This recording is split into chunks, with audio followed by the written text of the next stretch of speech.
On the frontier, any frontier, there can be little margin for error. Just as the first covered wagons making their way across the American desert had a finite supply of food and water, so too on this even vaster frontier are there laws that must be strictly observed. Thomas Barton has been piloting emergency dispatch ships for 5 years. He has never been faced with this particular law of the frontier until now.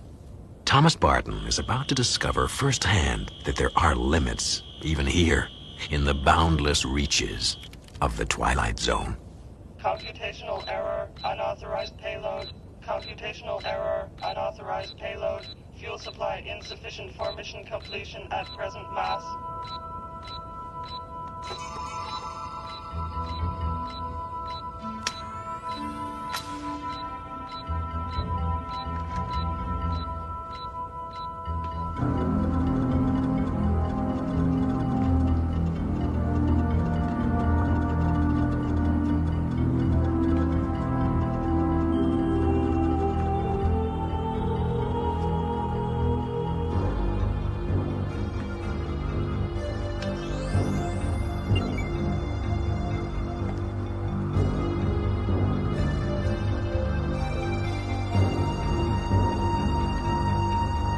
All right, come out of there. I said come out of there.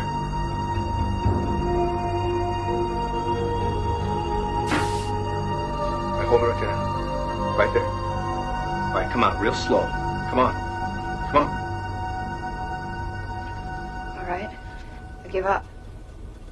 Look, I know I shouldn't have done this. Who are you? I was going to Mimir for the Linguistics Academy there. And then I heard your EDS was going to Woden, so I... You see, my brother, Jerry, he works on Woden, on the government survey team there, and it's been 5 years since I've seen him. I haven't seen him since he left Earth.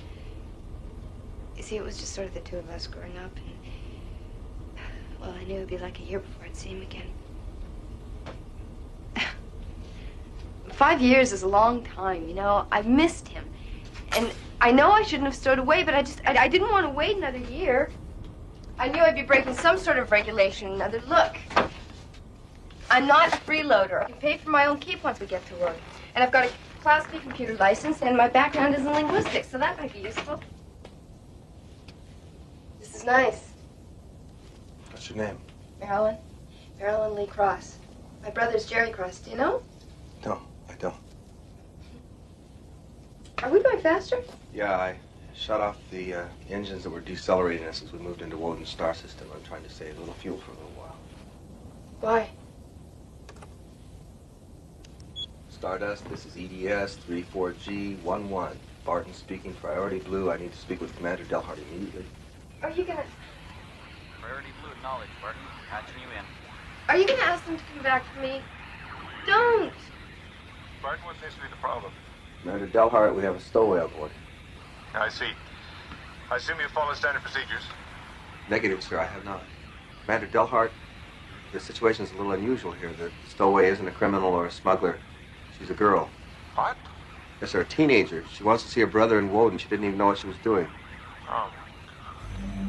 Commander Delhart, is there another cruiser in the area? A freighter or another scout ship? No, you're too far out. We're the only ship within 40 light years. What about sending out another EDS? It would never reach you on time. What about a ground-to-space transport from Woden? Anything at all, sir? No, I'm sorry. There's absolutely no possibility of intercept. There's just nobody out there to help. Martin, I'm sorry. I wish to God there was something I could do, but there isn't. You do understand that, don't you? What does he mean? Yes, sir, I understand. I'll get ship's records to Colony so we can make the necessary notifications. Delhart out. Are you gonna tell me what he means? The ship is carrying serum for cholera fever. Back to Group 1 on Woden. Their base was hit by a meteor storm and their supply was wiped out. Do you know what cholera fever is? No. It's like meningitis. It's quicker and more painful. Group 2, where your brother is actually 8,000 miles away across the Western Sea from Group 1, so there's no way they can get back to Group 1 in time to help, which means 35 men are going to die unless a ship with a serum reaches them on schedule. I see, so I'm throwing you off the schedule? EDS, this is ship's records. EDS. This is EDS, I acknowledge. We'll need all the data on the subject's identification disc. One moment, please. I see your identification disc.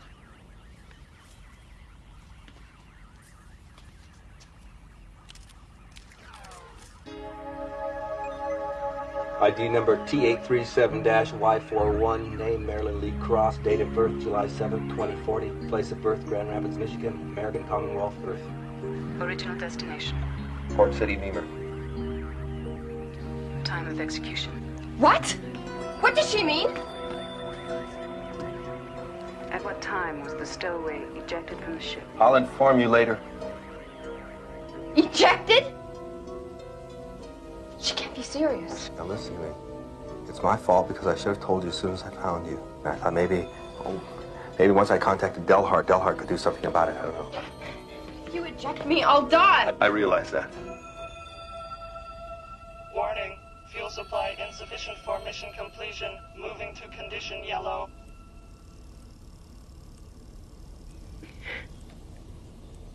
I didn't hurt anybody. I just wanted to see my brother. Nobody wants you to die, and nobody would ever let it be this way if there was anything humanly possible they could do to change it, but there's not. I mean, these emergency dispatch ships are given just exactly enough fuel to get to their destination, maybe a little extra to allow for atmospheric turbulence. And my added weight will cause it to lose its fuel before we reach the ground. Yeah, it'll crash, and you and I will die, and so will 35 people waiting for the serum.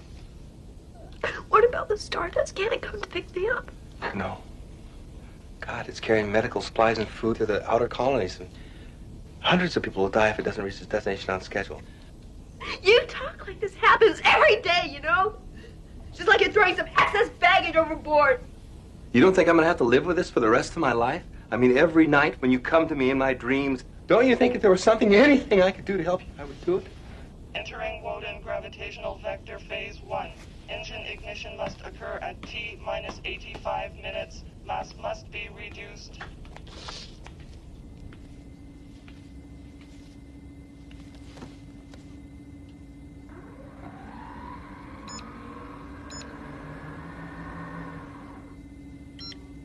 It's all just numbers, isn't it? Ratios. Equations. It's nothing personal. It's just mathematics. Yeah, you're right. You're absolutely right. It is just mathematics. I mean, H amount of fuel won't power the ship safely to its destination with M plus X amount of mass. It's as simple as that. X. It's me, isn't it?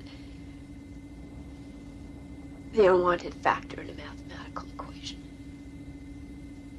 I can go alone, or I can take 35 others with me. In case you're wondering, the EDS doesn't have any sophisticated landing computers. I mean, you can't pilot the ship by yourself. I know. Thanks for the thought, though.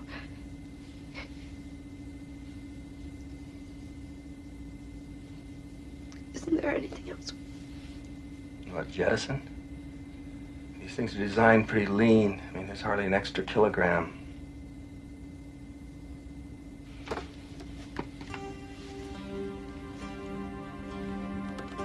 Wait a second. Just wait 1 second. Warning. Fuel supply insufficient for mission completion.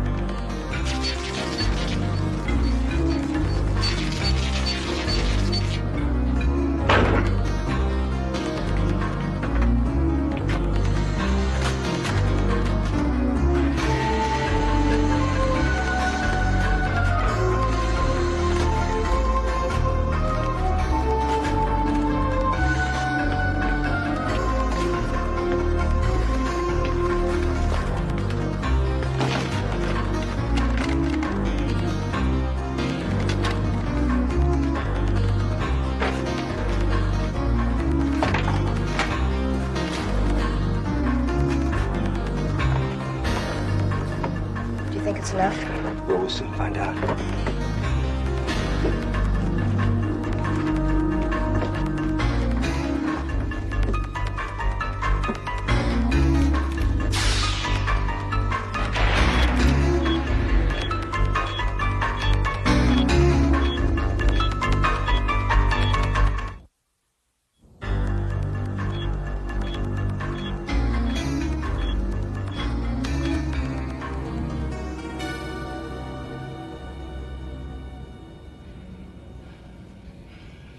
Damn it, that's not even half what we need.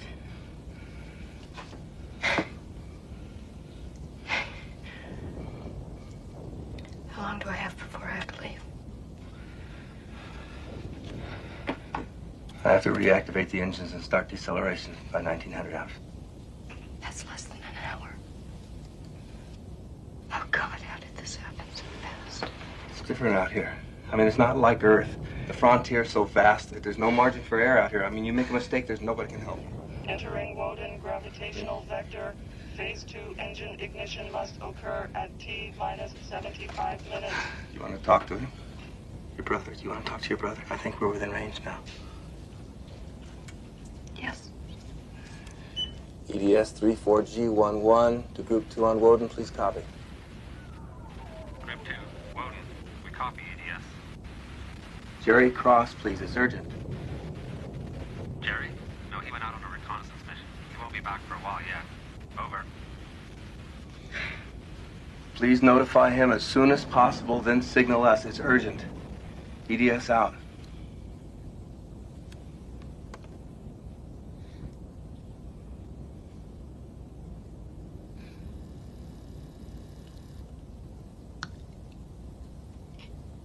It seems to go faster all the time, doesn't it? I just want to hear his voice. I think when I hear his voice, I won't be so scared. It's cold in here. Is it cold? No, it's, yeah, it's colder than it should be here. Maybe I shouldn't wait, you know, maybe I'm just being selfish. Maybe it would be better for Jerry if you told him afterward. No. No, that's not what he'd want. He'd want you to wait. Is it getting dark where he is?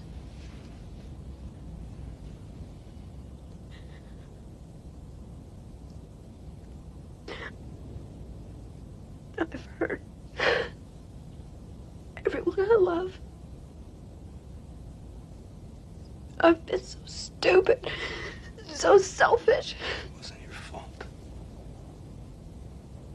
It really wasn't your fault at all, and they'll understand that. I'll never be able to tell them. I never took them for granted.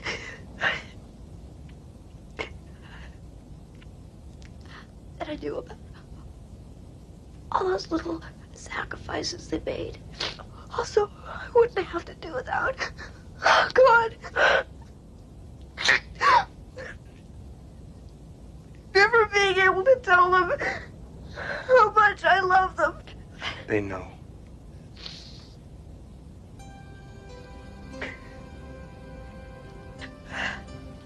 I've read about how people look when they die in space.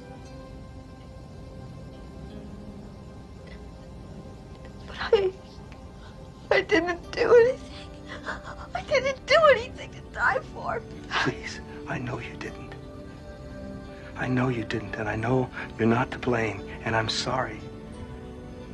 Do you understand me? I am so sorry.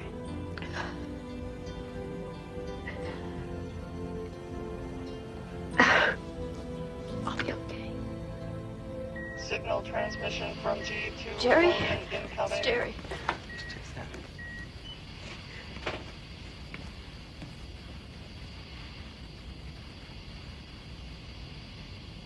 Cross here, what is it?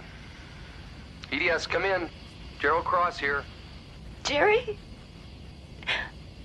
I wanted to see you. Marilyn? Is that you? What are you doing on EDS? I wanted to see you, Jerry, so I hid on the ship. You hid? The stowaway. I didn't know what it would mean. Oh, Marilyn, what have you done?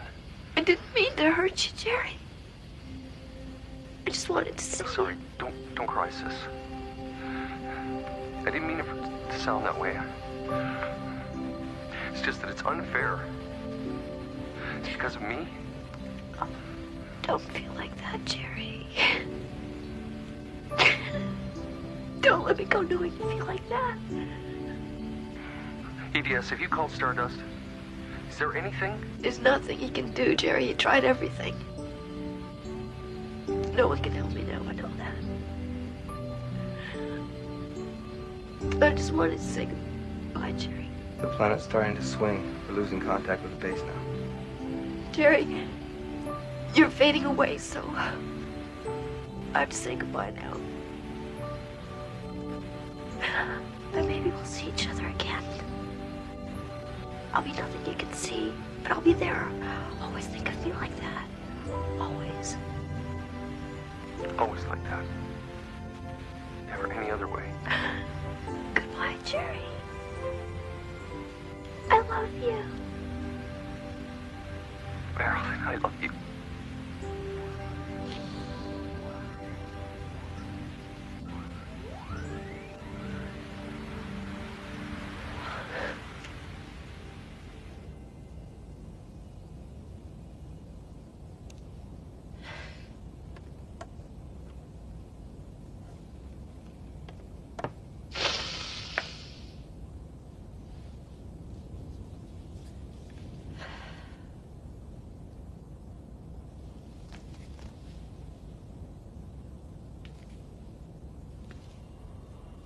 Warning, fuel supply insufficient for mission completion at present mass. Condition red. Mission status in jeopardy. Condition red.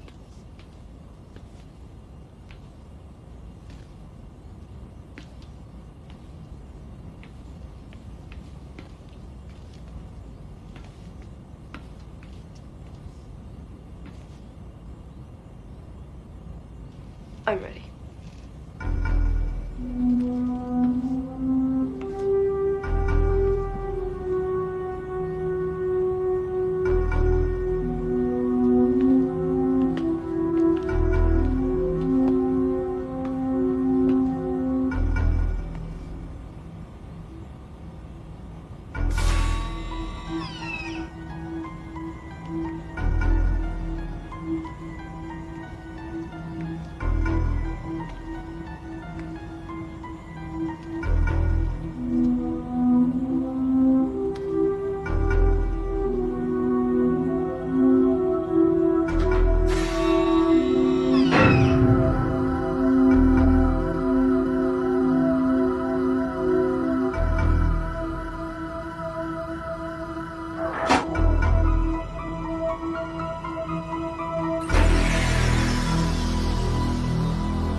Entering Woden gravitational vector.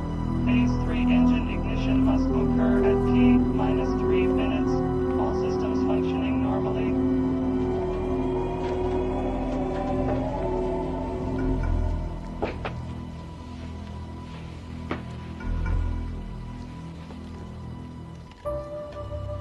In the darkness, Thomas Barton hurtles towards his destination with the realization that there is room for emotion on the wilder frontiers of the universe.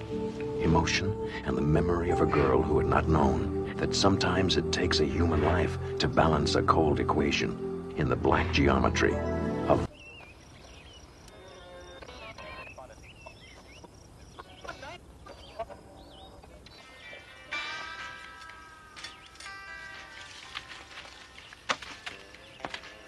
You want some more bacon? No thanks, Mom.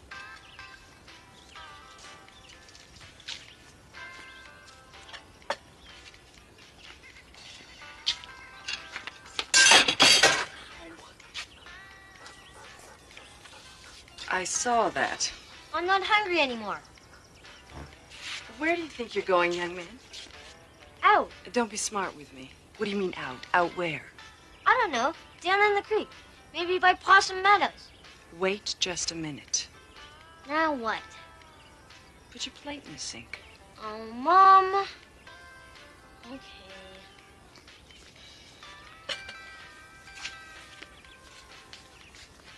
Thank you. Can I go out and play now? Is your room clean? Mom. Go on. But be careful.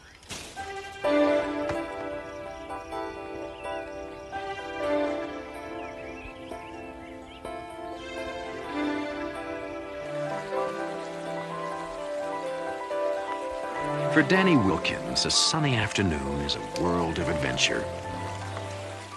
He's a typical boy who likes nothing better than following a trail, just to see where it goes. But today, that trail will lead Danny through a private reserve, which lies just inside the borders of the Twilight Zone.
Oh, hello. Hello, Danny. How'd you know my name? It's written on your shirt. Oh, yeah, I forgot. Who are you? Scout. What is this for? It's just a toy. Of course. Just a toy. Look, What kind of fish is that? it's not a fish. It's a tadpole. They turn into frogs. You know, ribbit, ribbit, frogs. Oh, yes. Ribbit, ribbit.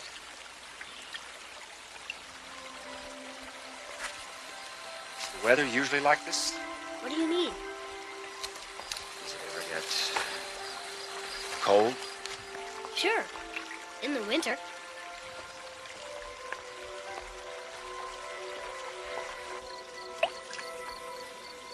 What do you call this place?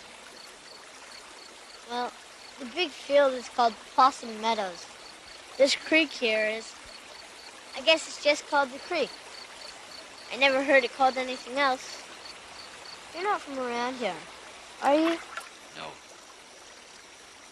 But I like it here. Very quiet. You come here often? Not so much anymore. I used to come here all the time with my dad. Well, he wasn't really my dad. What do you mean?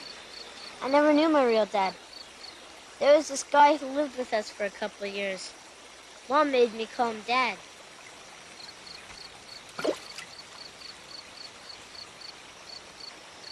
Do you miss him?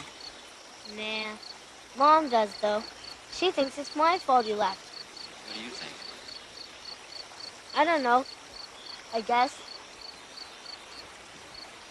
Well, I better get going. My mom will be worried. Worried? About what? Who knows? Stuff that moms worry about. You know. Thanks for showing me the tadpole. Sure like to see one when it turns into a rubbit. That's ribbit, ribbit. Oh, yes, of course. I won't forget. Goodbye, Danny. Hey, I've got an idea.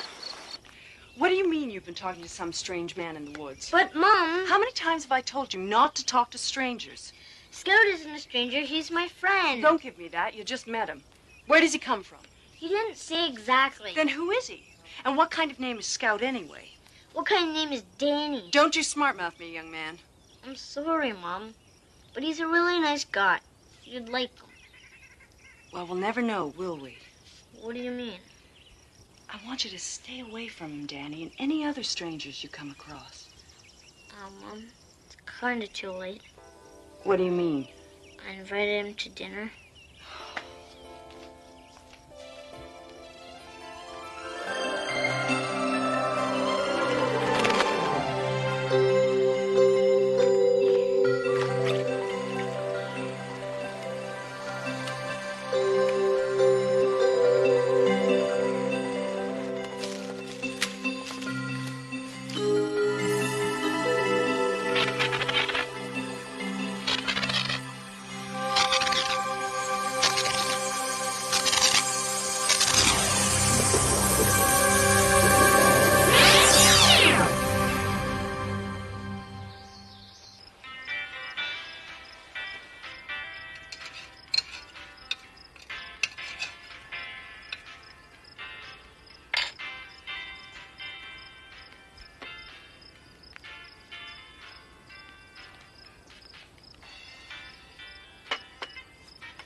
Open that door, young man. I can't believe you did this. Hello, Mr. Scout. There seems to have been a misunderstanding. My son is rather young, and he doesn't understand that you just don't go around inviting total strangers. Excuse me, Mrs. Wilkins. You have every right to be concerned about who your son spends his time with. Believe me, I never meant to mean any trouble. Please understand. I understand. I'll just be on my way. Sorry for the inconvenience. Wait. Maybe I was a little hasty. But you know how dangerous it is. There are only the two of us out here. Well, you understand. Well, I guess I have enough chicken for 3. Come on in. Yay!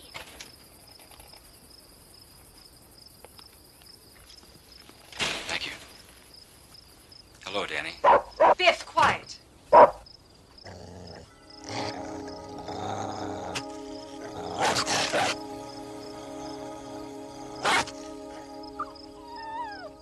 Boy, you sure are good with dogs. They just trust me, I guess. Come on, I'll show you my room. Maybe after dinner. You go wash up now. Okay. Neat! Sure you wouldn't like some more peas? No, thank you. But I'd like some more water, please. I'll get it. So, do you have a family? Family? You know, wife and kids? Oh, yes, I do. But I don't see them very often. I travel a lot. Does your wife work? Work? I've had to work since before Danny was born. Most nights I don't get home until almost dark. The worst part is, Danny's left alone a lot of the time. I don't mind, Mom. There you go, Scout. Thank you. Scout, that's an unusual name. Unusual? Well, yes. Is it a nickname? Yes, that's it. The nickname. Sorry. Danny, get a towel from the kitchen.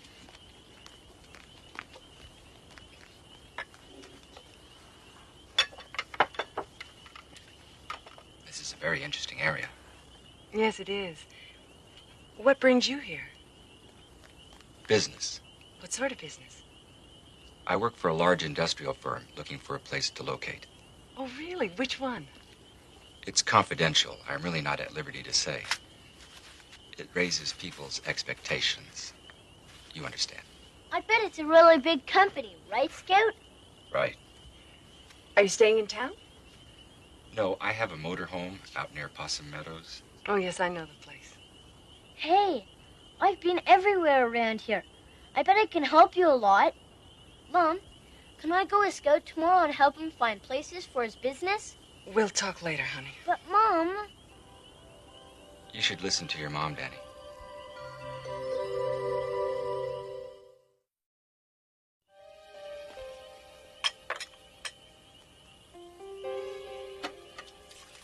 You're very efficient. It's just the dishes. You don't seem to know too much about housework, do you? No, I guess I don't.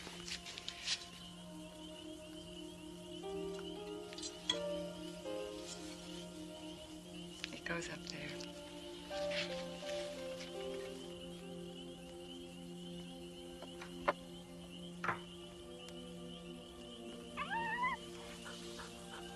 Danny's a fine specimen of a boy.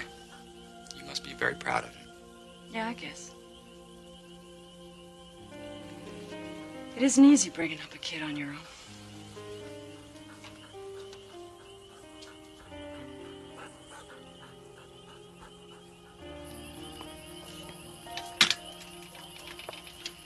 Can you find your way in the dark? Yes. I don't think I'll have any trouble. You want to borrow my flashlight? Thank you, but I don't think I'll get it. I don't think you're going to talk him out of it. Thank you for the dinner. My pleasure. Maybe we could. Here you go. It has new batteries.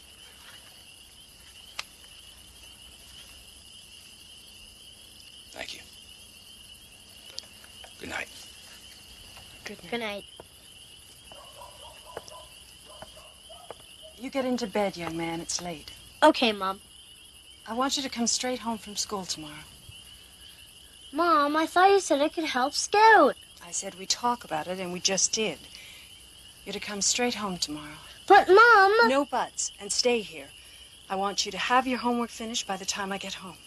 Okay. Danny? Good night, Mom. Good night, son.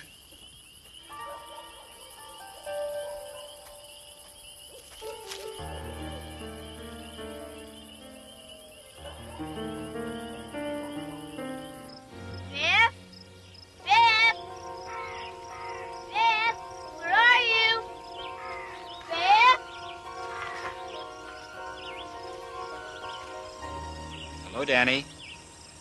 How was school? Hi, Scout. Okay. I brought your flashlight back. Thanks. Are you ready to show me around? I don't know. My mom said I should stay home after school. Oh. I talked to your mom, and she said it would be all right. You did? Yes. She's over at my house right now. With Biff. What's she doing there? We're all going to have dinner together tonight. We are? Yes.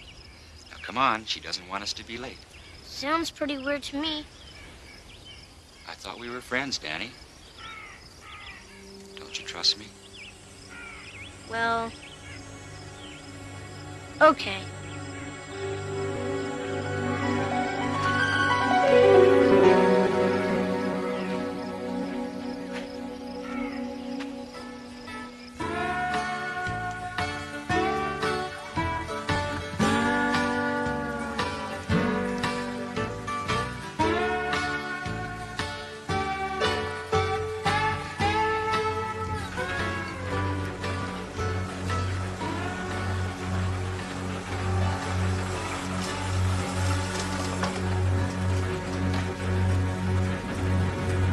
Thanks, Bernice.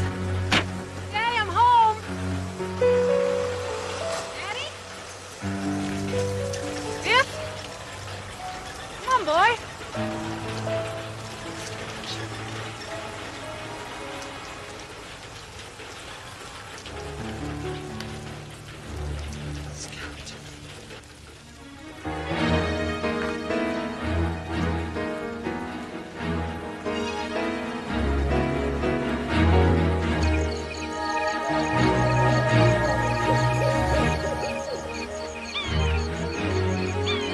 What are you doing? What have you done?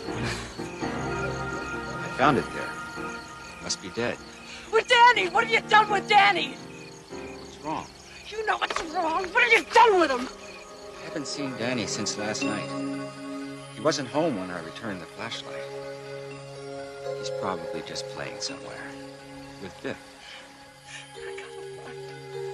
I just don't know what I'd do without him. I'm scared, Scout. I'm so scared. It's not easy raising a kid alone. Is it, Laura? I'll help you find him. You look down the stream bed. I'll look in the woods.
you okay?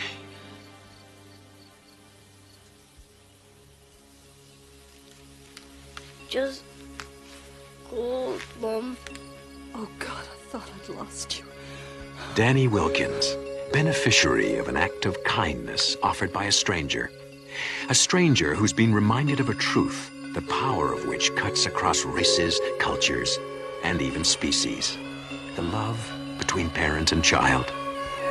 It's a truth that can change minds and actions, even in a place known as the Twilight Zone.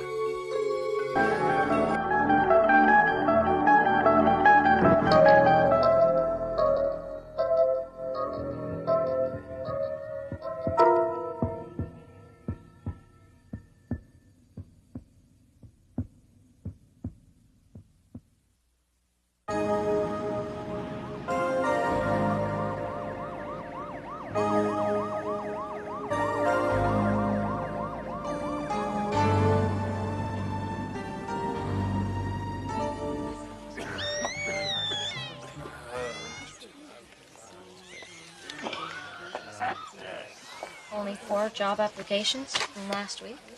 We require more than that, Mr. Cranston. I know that. I know. I thought I was sick. Did you get any response from any of them? No. Are you sure you filled out the application properly? Yes, I'm sure.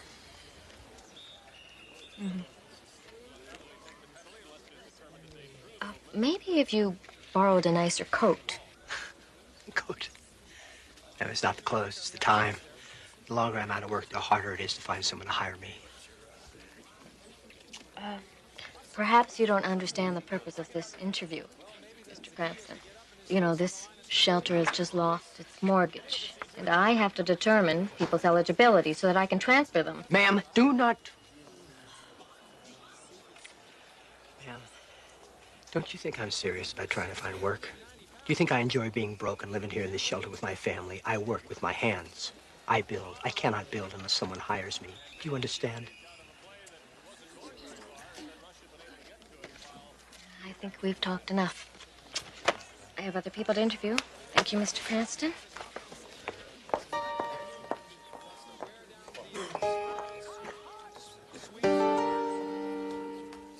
Steve Cranston, a man living what Thoreau called a life of quiet desperation. A man once successful, once firmly ensconced in the American dream, only to have it turn into a nightmare. Steve Cranston, a statistic whose number is about to be called from the Twilight Zone.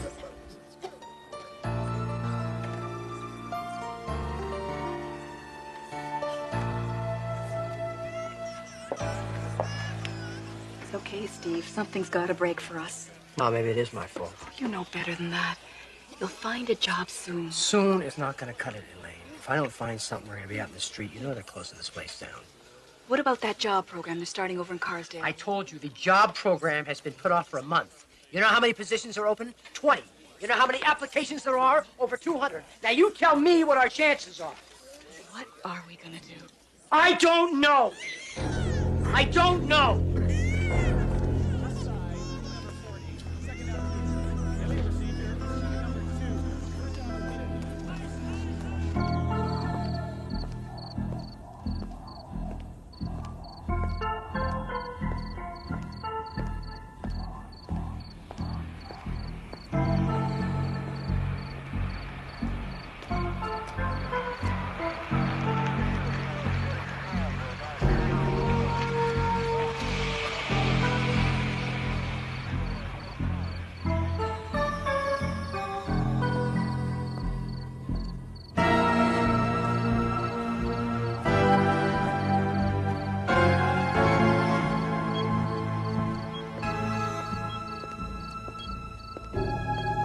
Wouldn't you know it? The one piece I need, I don't have with me. Well, what do you suggest be done in the meantime? Just leave it off tonight. I'll be back in the morning. Leave it off? I mean, do you really think that's such a good idea? Oh, look, I've left the arm light on. Nobody will know the whole system's down unless you tell them, right?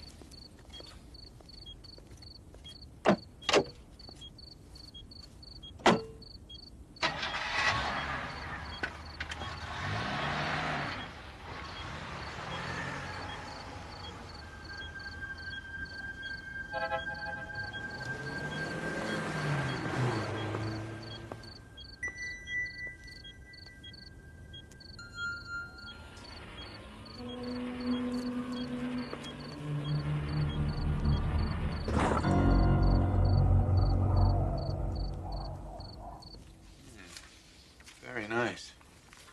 Very nice indeed. You'll notice the growth in the fourth quarter profits in... Yeah, I can see that. But I still want the audit pushed through. If there's any way we can cut back on expenses, salary, budget, personnel, do it. I have to tell you that there's going to be some opposition.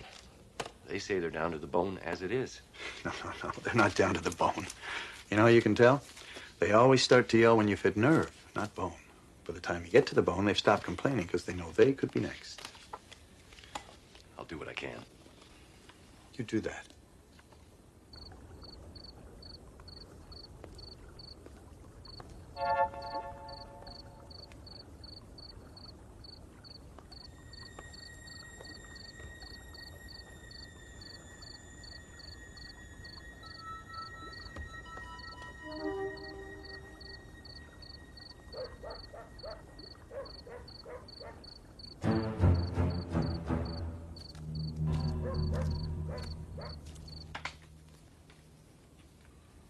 Well, I see you're ready to leave. You have that look. It is nearly 10 o'clock.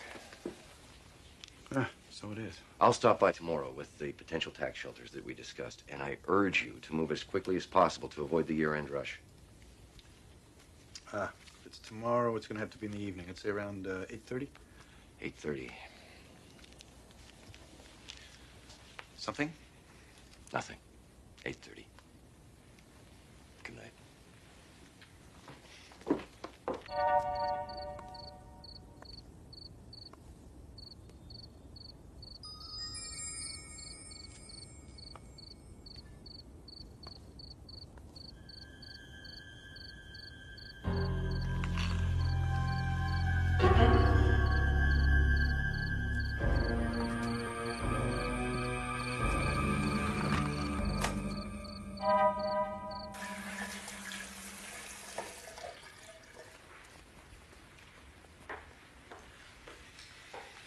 Will there be anything else this evening, sir? No, I don't think so. I'll do a little reading before I go to bed. Very good, sir.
Stay right where you are.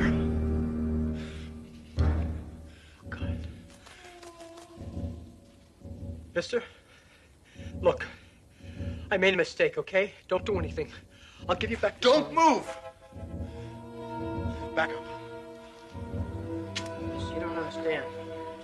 Back up. What are you gonna do? I'm gonna use the phone and call the cops. That's what I'm gonna do. Back up! No, please don't call police, mister. Let me explain you something. I got a family! You should have thought of that before. Now, don't try anything. I'm not afraid to use this thing. No! Don't Don't you call the cops. I have a family. I have a wife. I warned you. Don't you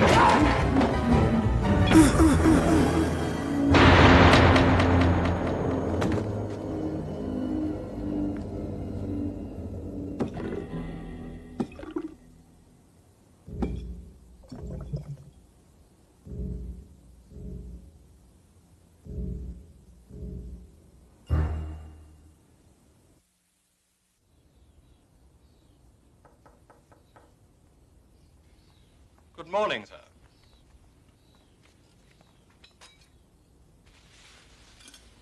Who are you? What am I doing here? Just try to relax, sir. You received a rather nasty bump when you hit your head.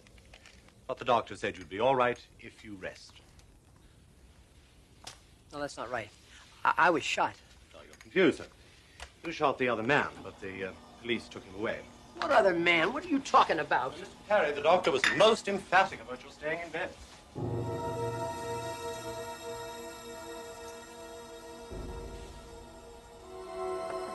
Wait a minute.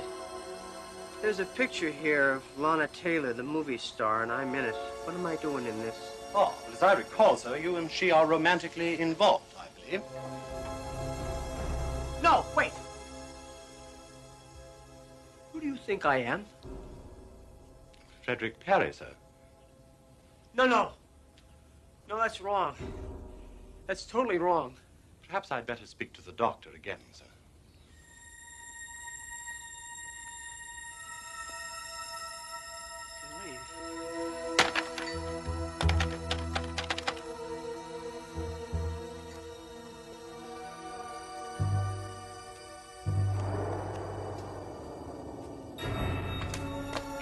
Shelter. Yes, good morning. Is Elaine Cranston there, please? I'm sorry, she's not here. No, I have to speak to her. It's urgent. I'm her... She's at Mercy Hospital. Seems her husband got shot last night.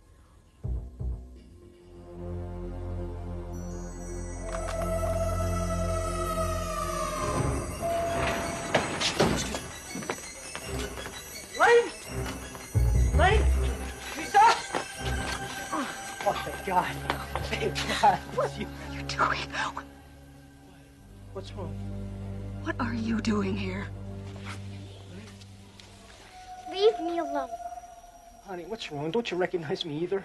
Of course she does. You're the bastard who shot her daddy. Stay away from him, do you hear me? Just stay away! Oh, God, this is totally crazy.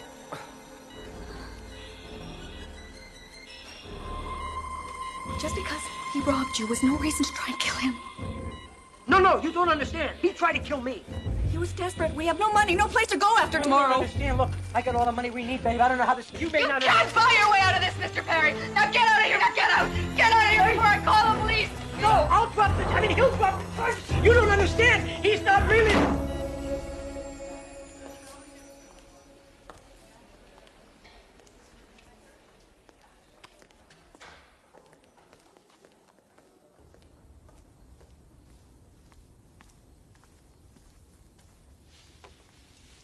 Here you are, sir. I hate lobster. I thought you loved lobster, sir. Things change. Too many things. I'm sorry. Tell the chef it's swell. I guess. Swell, sir?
as you requested, have some background material on the matters we discussed.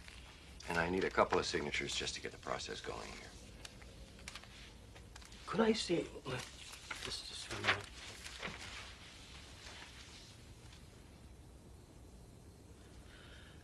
This is a lot of money. You should know. Needless to say, we have a number of options we can pursue here to get the best possible shelter for the money. Shelter. Let me ask you a question. How much money is this? I mean, if I put it all on the table in a great big pile, how much would it be? Well, counting stocks, real estate, long-term municipal certificates of deposit, a little over 40 million. Of course. And of course, there's about 800,000 in cash and mutual funds. And I could spend that, right? Yeah, sure, you could. Do you know this place called the 8th Street Shelter? It's a place downtown for the homeless. Their mortgage is running out tomorrow, and I'd like to, you know. To what? Not buy them out. Yeah, I would like to buy them out. I'd like to buy out their mortgage. I'd like to make sure they don't close down tomorrow. But Fred, you can't just... Why not? It's my money, isn't it? But why? What's the reason? Never mind why. Just do it tomorrow morning. You sly fox. Something big's going to happen there, isn't it? And you want to be in on it. Let's just say the decision I make is going to affect an awful lot of people.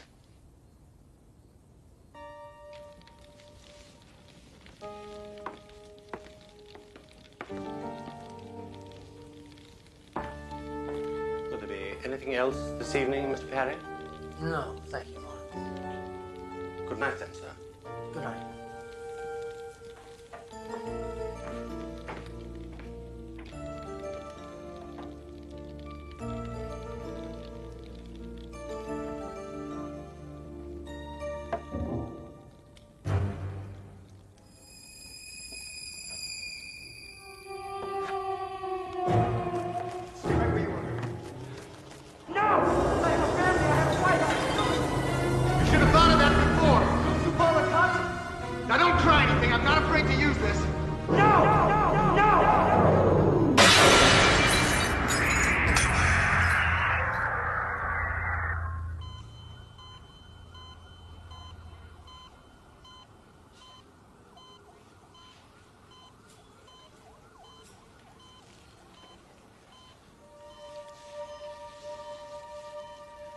Elaine. Dad!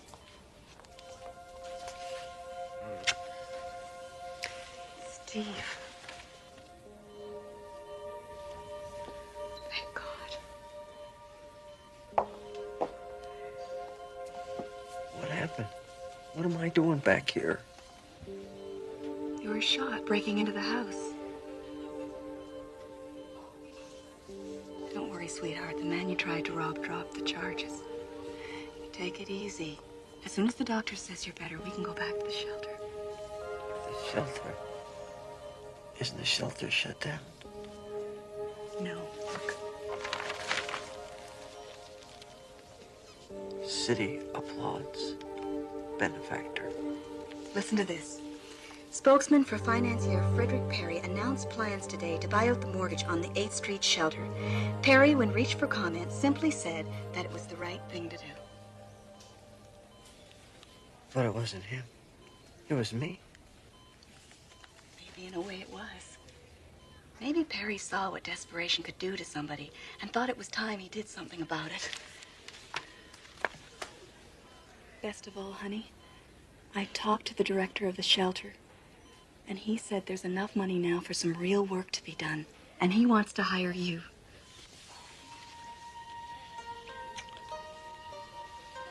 I was so afraid I was going to lose you. I'm just so glad that you're back. So am I. So am I. It has been a time of changes for Steve Cranston, and the hard times are by no means over. But perhaps now the decisions ahead will be a little easier to make. There are no easy answers here or in the Twilight Zone.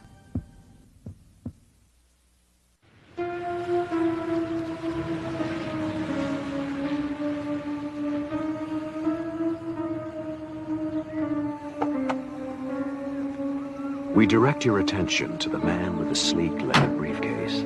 His name, Dr. Mallory Craig. Occupation, psychologist, newly employed by the Crest Ridge Sanitarium. For the last 2 weeks, he has been visualizing his first day, looking forward to it with eager anticipation.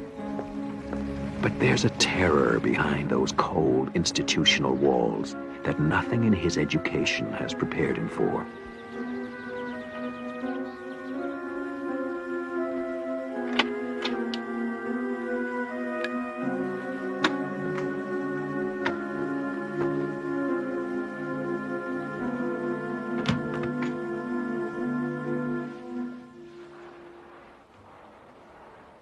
Dr. Craig? Yes. Rebecca Robb. Everyone calls me Becky. I'm the catch-all head nurse, good cop, bad cop, advisor on policy, and tracker down of missing paychecks. Glad to have you aboard. Thank you. Glad to be here. This place has got a fine reputation. I only hope I can live up to it. I'll get you the files on your clients. You'll be taking over Dr. Parnett's group. About 6 or 7 people. I think you'll find them all quite fascinating. Thank you, Becky.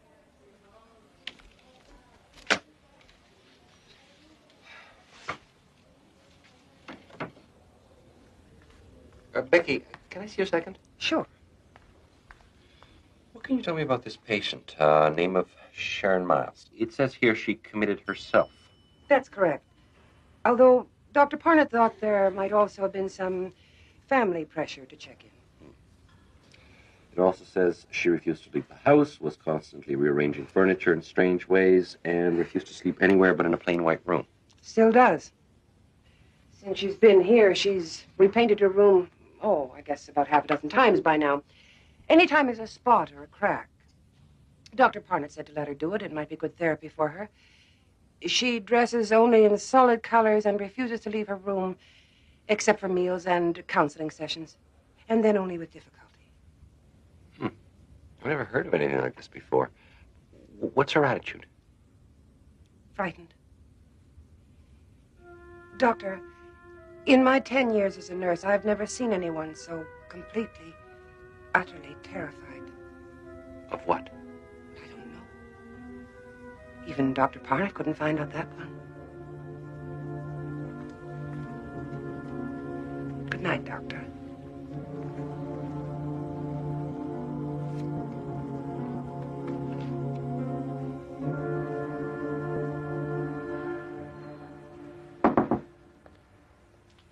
Hi. I know it's a little bit after office hours, but I thought I'd pop by and say hello, if you don't mind.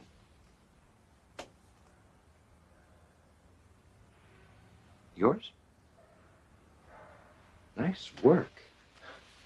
I'm afraid arts and crafts are pretty much beyond me. I tried to make a bookcase once, ended up as a napkin holder. Nice room. Spartan, but very nice. Thank you. I've been going over the caseload, and yours is very interesting. I noticed that you graduated to therapy on a voluntary basis. Dr. Parnett decided not to push matters. If there was something I wanted to talk about, I'd talk about it. But you haven't. You haven't been to therapy in nearly 2 months. You know, I'm sure if you were to try again, I could arrange for a field trip. No. I don't think that would be a good idea. Not yet. When I'm ready, maybe. All right.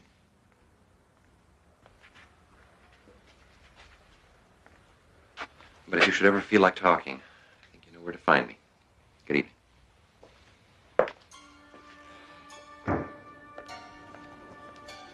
Ah, good. There you are. I've been looking all over for you. Before everyone went home for the night, I wanted to introduce you to the rest of the staff. Fine. That'll be all right. Get it away from me! Get it away from me! Get it away from me! I told her we don't have any other heavy blankets. It's getting colder, and she's I don't care! Get it away! I don't want patterns! Look, just go and get 2 or 3 light ones. That should be all right, don't you think? As long as they're plain. One color, no patterns. No patterns. I promise.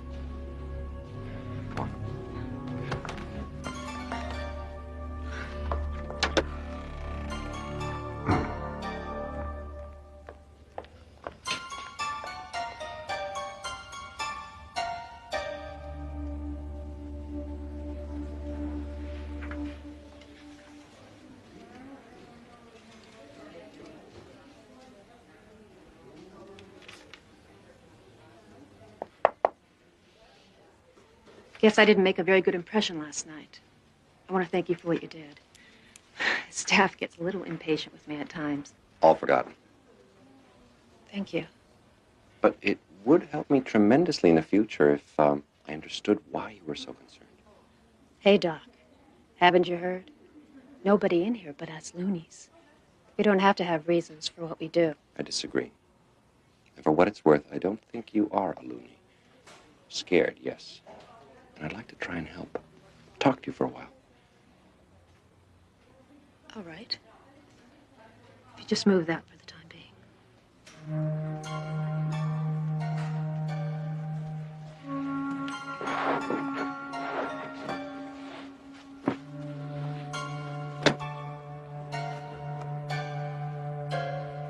After I finished college, I met Jeff.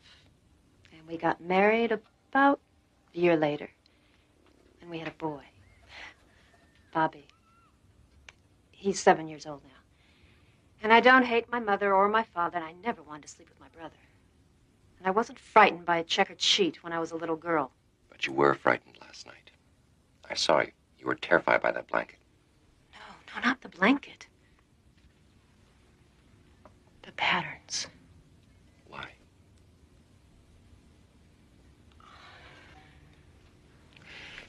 Don't you want to leave this place? I can't imagine you'd want to stay. Then why don't you tell me? You wouldn't believe me if I told you. Try me.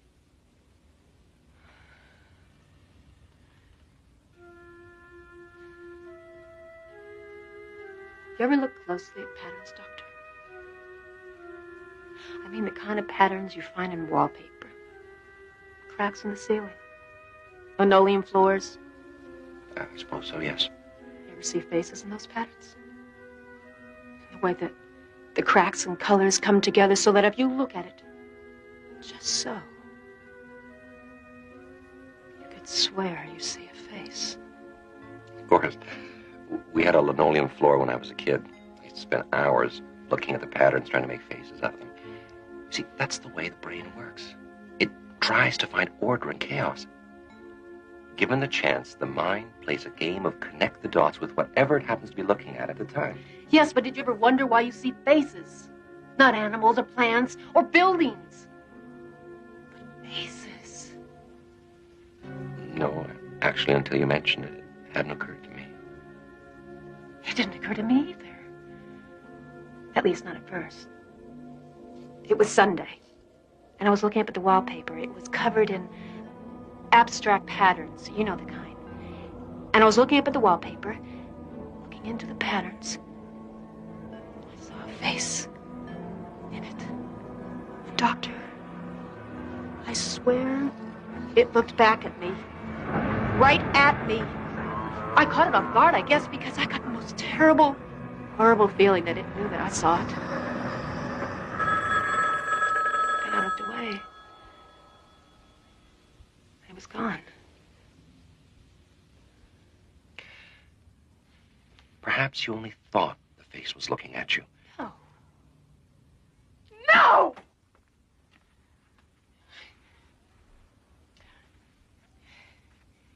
You know when you're crossing the street and you make eye contact with the driver the way everybody tells you to, and even though you can't see them clearly, you can feel when you've met their eyes. You know they're looking at you. Well, this face was looking at me, just like that. Why did it suddenly disappear? You said yourself that you looked away. At that moment, your mind rearranged the dots into a different pattern, one without a face. No, there was something there, Doctor. I saw it and it saw me. It's trying to kill me. I saw a face in it. And Doctor, I swear it looked back at me. Right at me. I caught it off guard, I guess, because I got the most terrible, horrible feeling that it knew that I saw it. Then I looked away. And it was gone. Staying late? No, I was just leaving. Well, I hope you brought your coat. Looks like we're heading into the rainy season. Good night, Doctor. Good night, Becky. You said yourself that you looked away. At that moment, your mind rearranged the dots into a different pattern. One without a face. No, there was something there, Doctor. I saw it and it saw me. It's trying to kill me.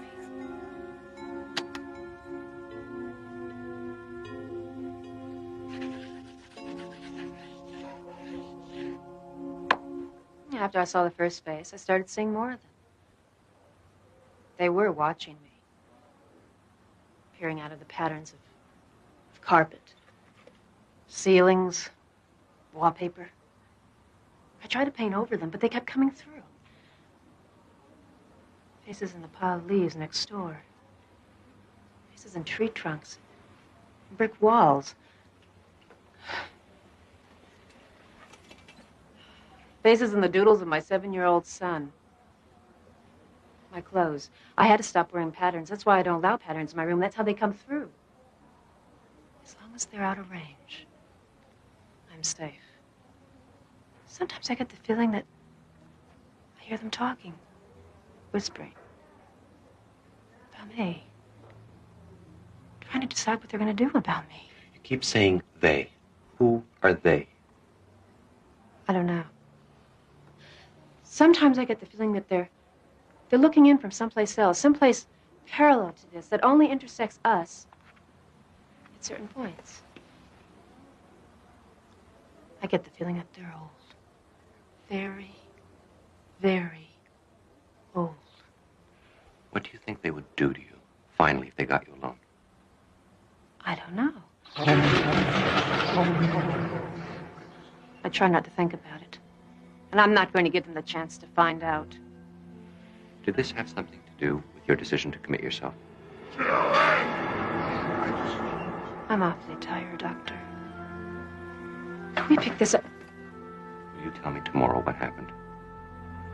Sharon, come back!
Don't resist.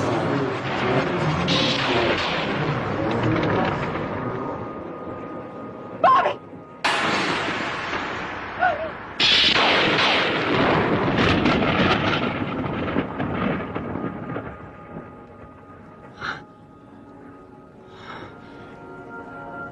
Oh.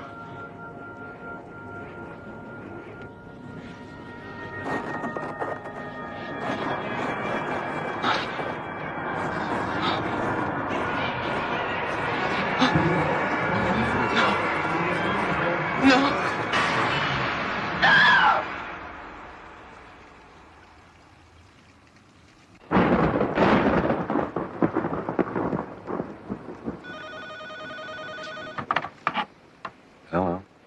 It's me, Sharon. I've changed my mind. I can't live like this anymore. Someone has to know in case something happens to me. Tomorrow I'll tell you everything. Glad to hear that, Sharon. And, Doctor, I lied to you. I think I know what they are and what they're trying to do to me. I can't trust them not to. Doctor, please. If anything happens to me, promise me you'll protect them. Jeff and my son, promise me? Well, I promise.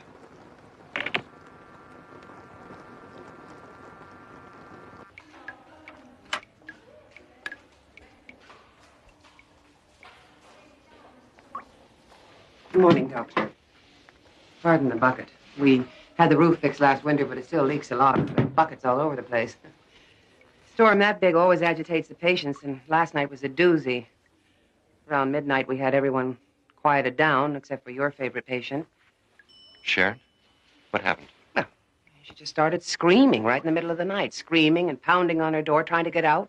Kept saying she wanted another room, that she had to get out. Did she say why? Well, she was hysterical. Any other night, we'd have given her another room, but you know how crowded we are. She was too disturbed to let her wander around, so we had to lock her room. I called for another nurse to help sedate her. She really fought us, too. Why didn't you call me? Well, we were going to, but she quieted down. We didn't want to disturb you.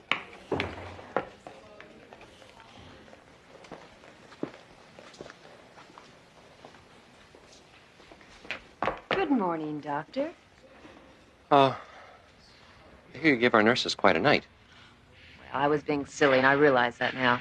Storms frighten me. Actually, thanks to you, I realize I've been silly about a lot of things. Such as? Such as being here, committing myself, abandoning my son and husband just because of some perfectly irrational fears. It's wrong. And I can see that now. I guess all I really needed was someone to talk to. I fear you give me way too much credit. It's a very pretty outfit. Very intricate patterns, I thought. Just one more sign that all is well. I called the front office and had it brought to my room. With some luck, I signed the release forms and I'll be leaving here this afternoon. So soon? I thought we could at least finish our... We did. And again. Thank you.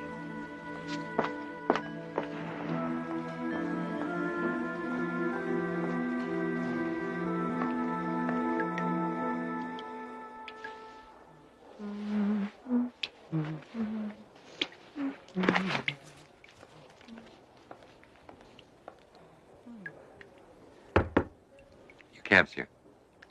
Thought I'd help you with your bags. Thank you. Besides, I couldn't just let you go without saying goodbye, could I? No, I suppose not. All the help is quite appreciated.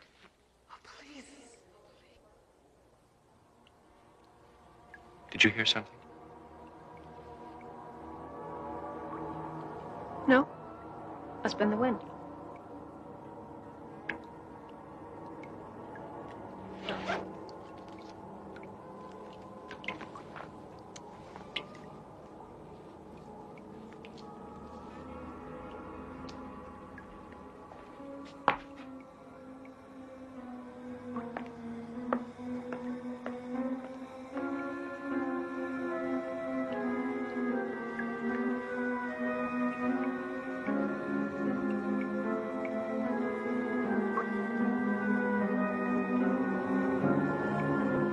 That's not me. That's what it is. That's not me. Next time you're alone, look quickly at the wallpaper and the ceiling and the cracks on the sidewalk. Look for the patterns and lines and faces on the wall. Look, if you can, for Sharon Miles, visible only out of the corner of your eye, or in the Twilight Zone.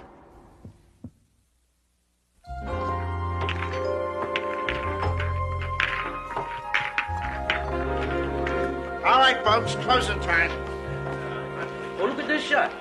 You'll never stick this in a million years. Guy thinks he's the next Fats Brown.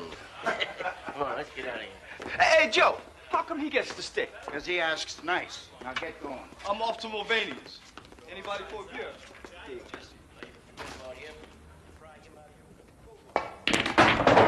Do you see what I mean? You see what I mean? An impossible shot, but I made it. The right stuff, the right draw, perfect position. And what do I get? Fats Brown, Fats Brown. Well, I'm sick of it, Fats Brown. I'm the best pool cue on Randolph Street. Me, Jesse Cardiff, and everybody knows it. Fats was good. So he was good. But he's dead. Do you hear me? He's dead. He's been dead for 15 years, but every time I turn around, I hear about him. That was pretty good, Jesse, but Fats was better. Fats was the best, Jesse. Fats Brown is dead. If he was alive in this room, I could beat him. You'd see, I'd give anything to play him one game.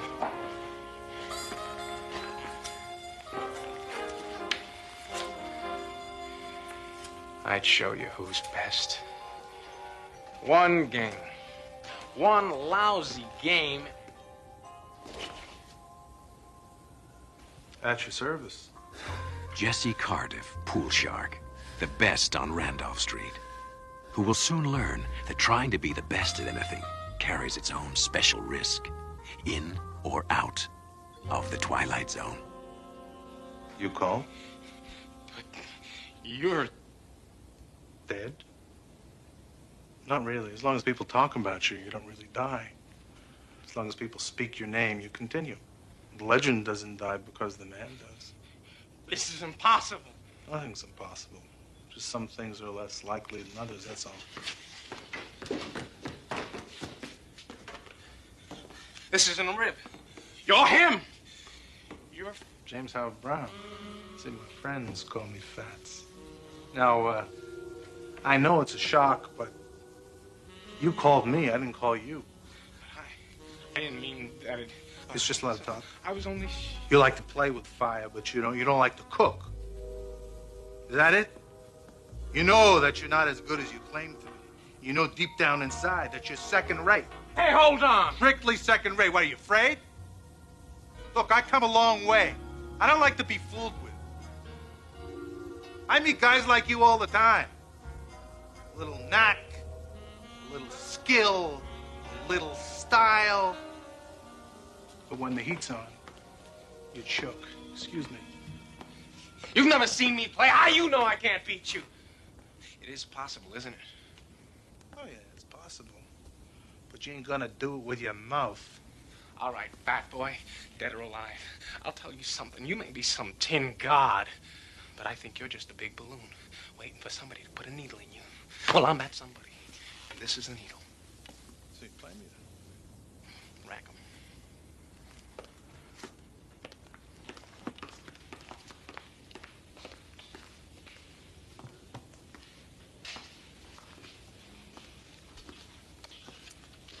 Stakes?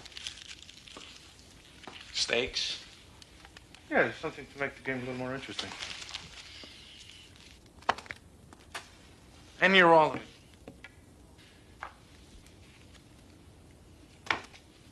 Hey. Use your brains, kid. What good is that to me? And what? Something to make my long journey worthwhile. Name it. You said that you'd give anything to play with me. Anything? What are you talking about, pal? Just what kind of stakes are you talking about? Life or death. What? You beat me, you live. You lose, you die.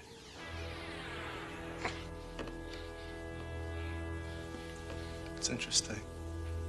It's interesting to see how much faith you have in yourself. You don't want to be the best bad enough, kid. When I was your age, I'd have jumped at the chance. But then again, I wasn't second rate. Hey, hold on. You say I don't want to be the best bad enough? You're wrong. Do you know how many nights I slept on this table? Yeah, I did that. I made a deal with the owner. That way I could practice after the place closed. I haven't seen a movie in years. I haven't read a book. I haven't dated a girl because it would take too much time from this table. That's a lot of talk. You'll never know till you risk everything. Stop pushing! Wait! Don't go. Then you accept the terms. Life or death. Rack the balls.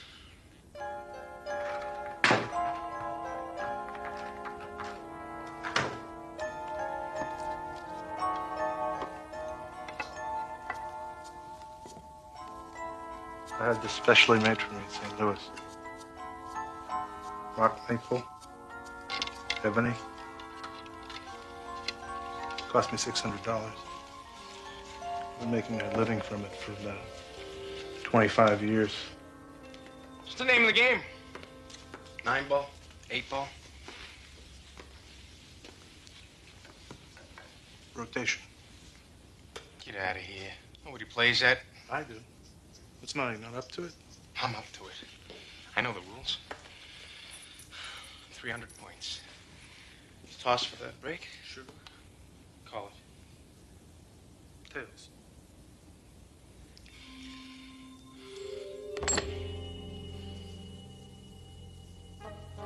Change your mind. You can, you know. Heads. My break.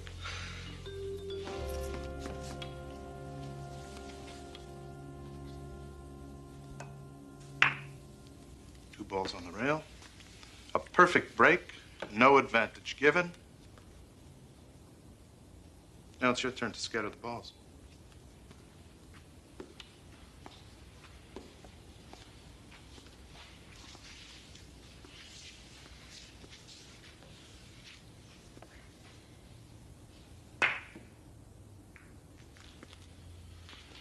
Do something with that.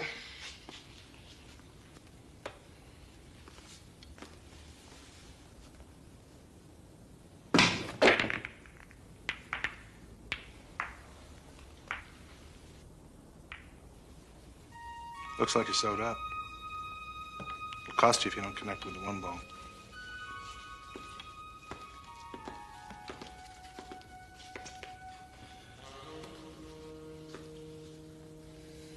Bank.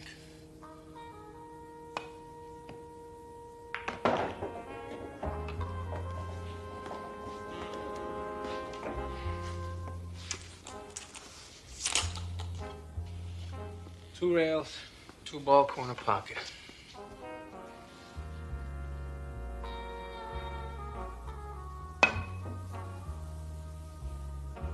Did you see that, fat boy?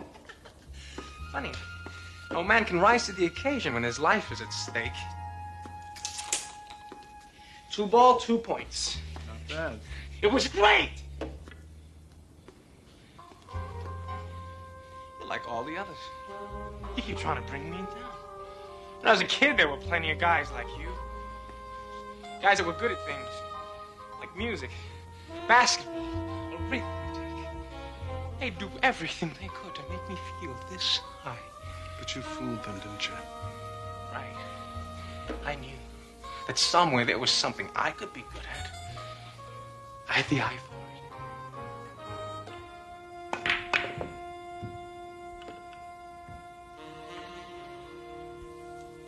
What happened to it?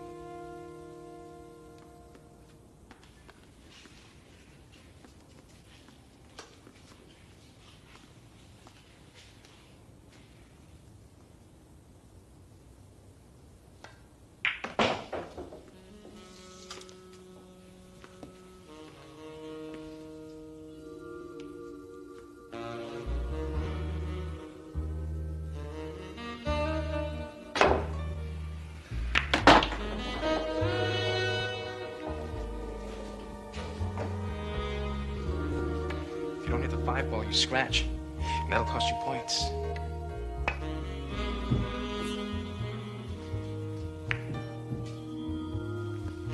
Your shot.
59 points. You have 7. Game's young yet, my friend. Very young. Shoot.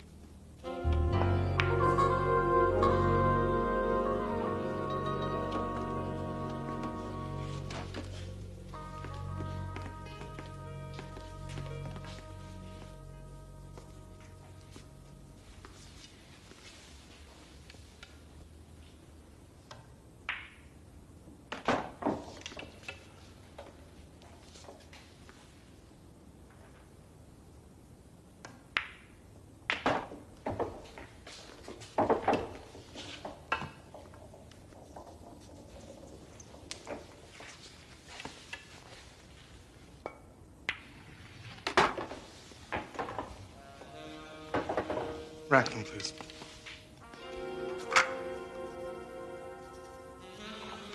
$15 ball in that pocket, and a perfect break at the same time.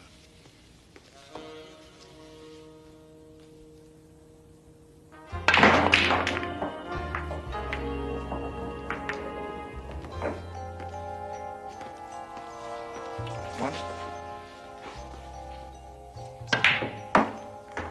And 2.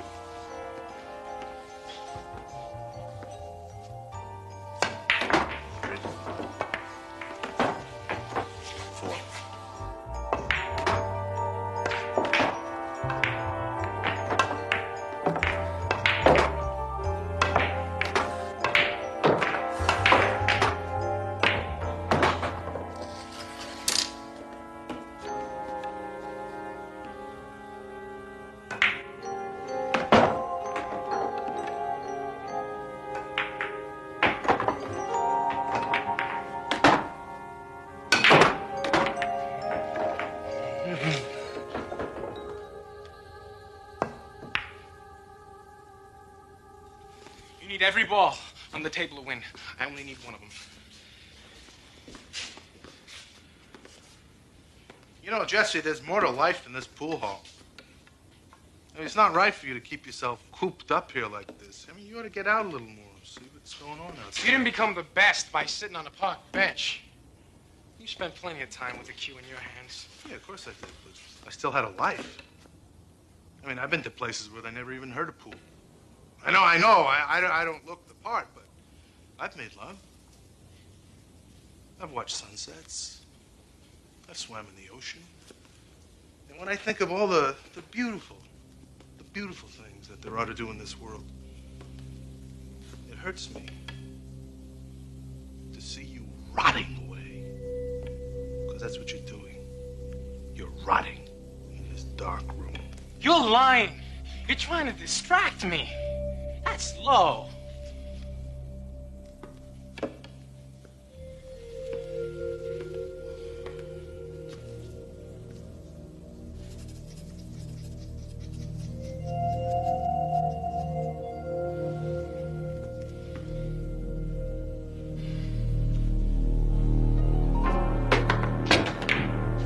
You did that on purpose. You made me miss. Little gamesmanship, a little pressure, and you come apart. That's kid stuff. To break your concentration, you go wild.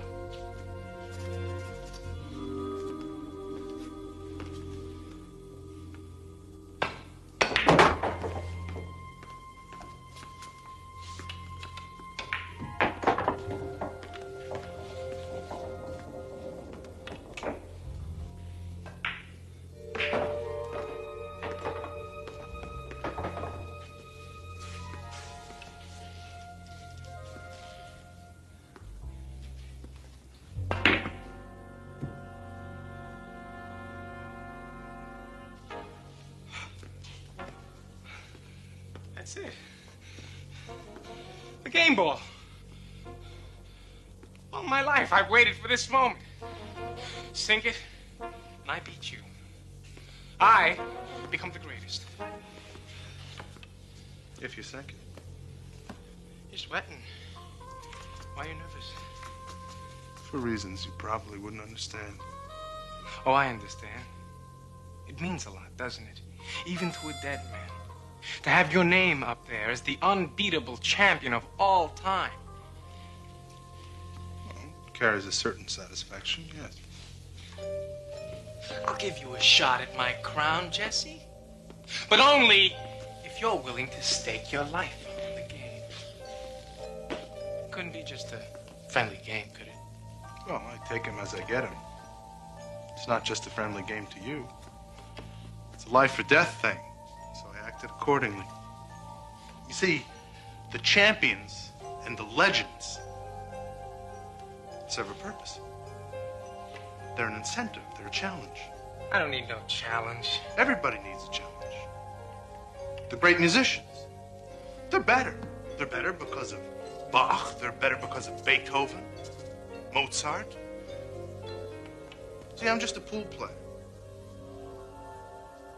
But I'm the best. You were the best.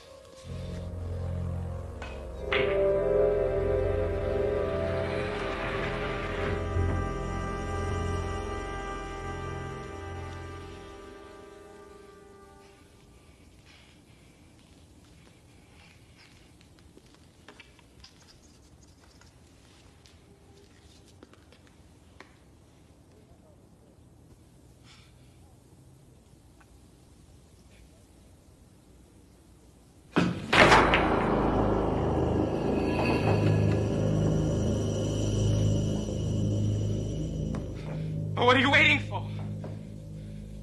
Get it over with. You said life or death.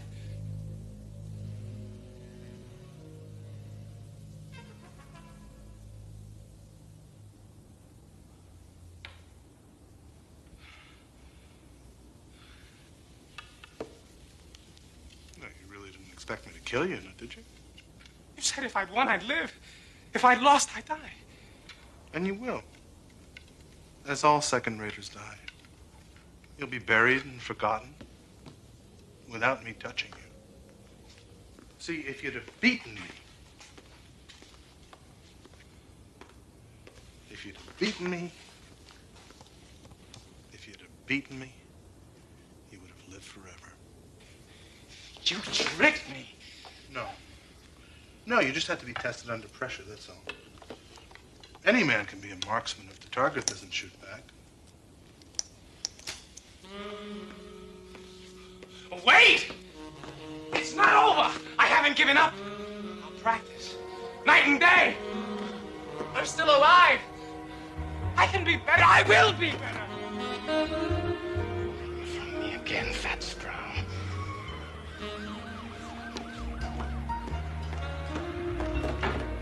Lives of great men all remind us we can make our lives sublime.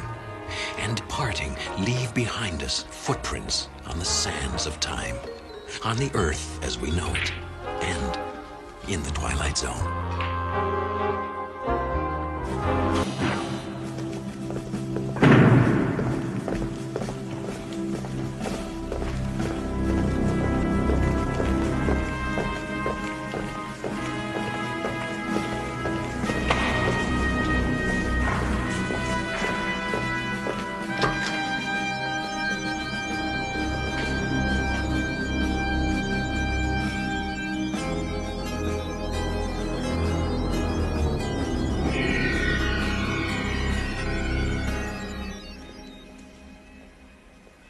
Alex.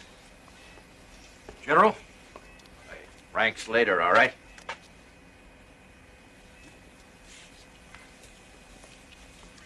So what's the job? With all the security around here, you think we're back in the Manhattan Project.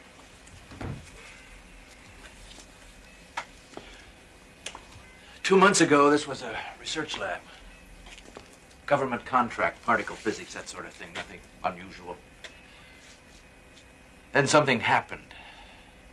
The research team was running a new experiment on wormholes, theoretical subspace corridors like black holes, go anywhere in the galaxy in a second. Things got out of hand. When they cleared away the rubble, they found what's on the other side of that wall. Here. Better put these on. They'll help a little, but try not to stare directly into it.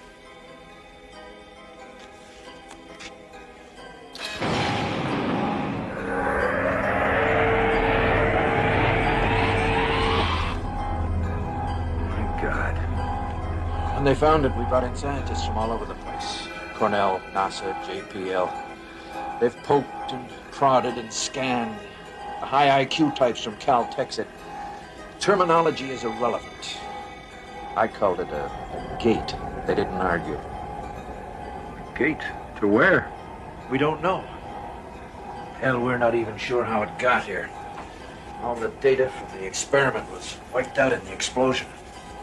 But somehow that equipment in there is generating it, maintaining it. Well, we'll probably figure it out in time, but right now it's as if we've unlocked a door and forgotten the combination. So if we close it, we may not be able to open it again. We have to know what's on the other side of that wall, Alex. That's why we called you. The brass wants you to go in there.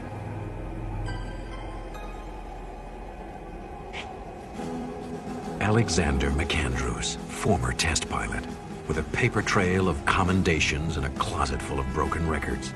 A man for whom the unknown is to be faced, not feared, conquered, not surrendered to. Alexander McAndrews, who is about to face yet another unknown. But this one is unlike all the others, for this one burns at the very heart of the Twilight Zone. You weren't the first one on our list, Alex. They went before you. Second Lieutenant Emilio Perez, Sergeants Evelyn Marks, Len Sinclair, and a captain, Henry Kincaid. They volunteered. We gave them the best equipment we had. And one by one, they went in that gate. None of them have come back. No contact?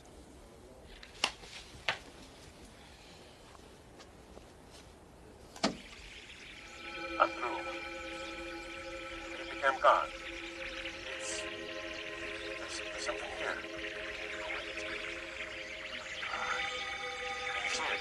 Can.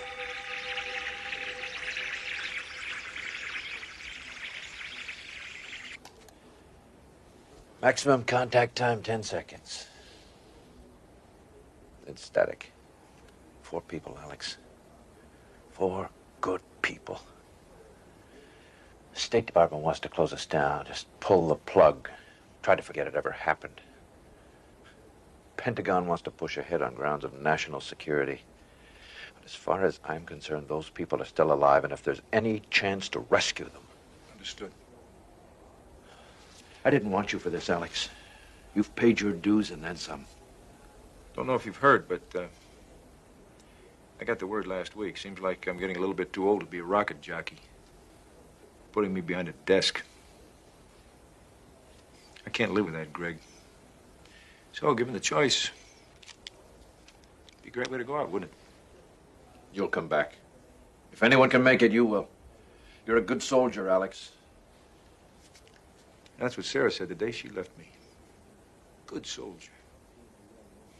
Always ready to follow orders, do his duty. Last chance. You don't have to do it. Look around, General. What else do I have? So where do I suit up? Systems check beginning by mark. No interference. Reading 5 by 5. Quarters up and running. All right. Many binary reprocessors. Field stable. Is there anyone you want me to? I'll see you soon.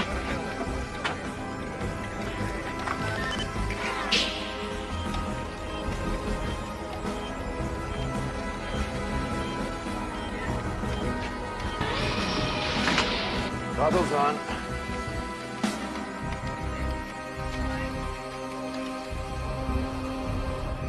Okay, ray shield.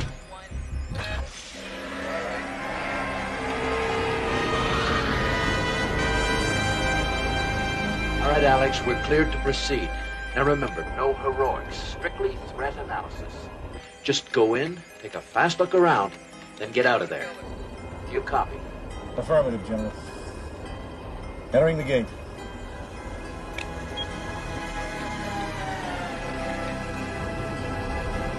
God go with you, Alex.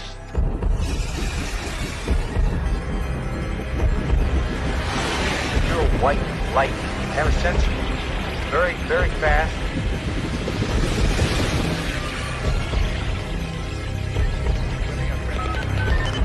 We're losing contact, John.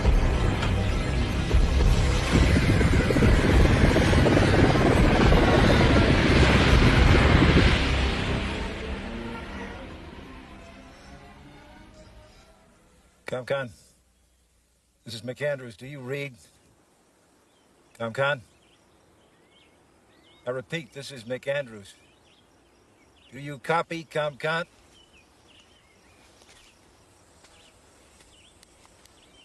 I don't know whether you're getting any of this or not, ComCon, but I'm going to keep recording anyway. I found a glove. Appears to be one of ours.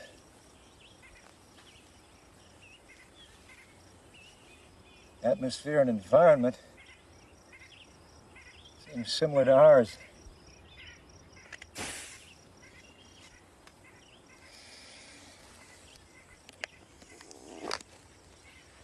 Oxygen atmosphere, all right. Sweet, cool, crisp air. I don't see any sign of the gate from this side. Perhaps it's not in the visible spectrum here. Moving on. I'll continue to log entries at 5-minute intervals. Still no communication, General. Boost the signal. Well, I'm trying, but I'm just not getting anything. Damn it, boost it some more. Alex, talk to me. Where the hell are you? Welcome, Major. Kincaid? Captain Henry Kincaid? Present and accounted for, sir. We've been waiting for you. Well, not you in particular, but somebody like you. But I'm happy with the selection. I can't think of a better choice for their needs or ours. Excuse me? Everything will be explained in time, Major. In the meantime, please, if you will come with us.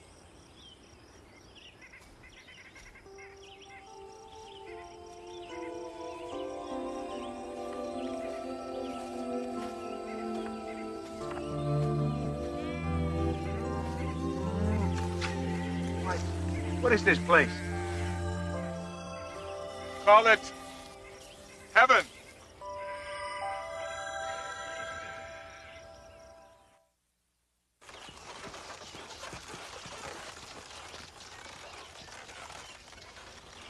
All I want is a simple answer to a simple question. Where are we? What is this place? Lieutenant Paris, sir. I'm the navigational specialist. I've been here about a week, and the stars... Well, Major, the stars are all wrong. I don't know where we are, but it's not Earth. And frankly, I don't think we're even in the same neighborhood anymore. Well, why haven't you tried to get back? We can't go back. We've surveyed the area. And as far as we can tell, the gate doesn't exist on this side. It only works one way, from there to here. And you just welcome everybody?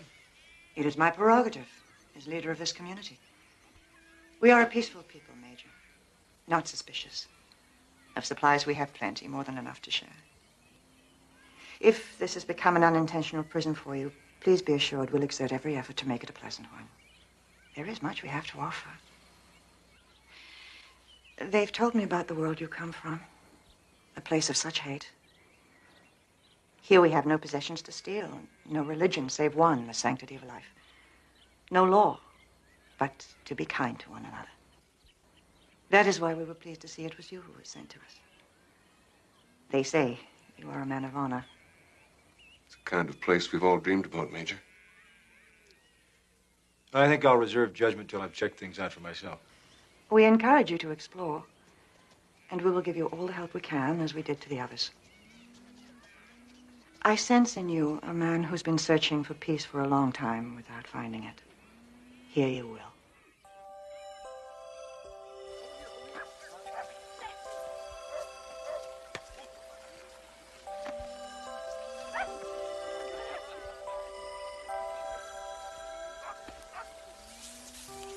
You do not play, Major? Too old, I guess. That will change. I'm not quite as old as you think. Have you had any luck trying to find the way back? None, you were right. Dawn to dusk, we searched every square inch of the area I came through. Nothing. It's a funny thing, though. The more time I spend here, the less I begin to worry about it.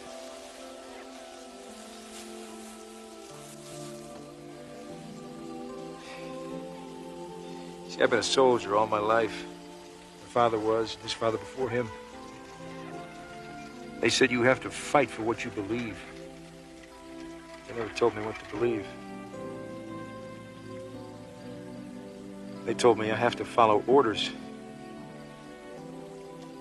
They never told me why. Stay busy enough, though, and you don't worry about it. Do you have a family? Not really. My wife left me about a year ago. Said she didn't believe in bigamy. Couldn't compete with honor, duty, orders.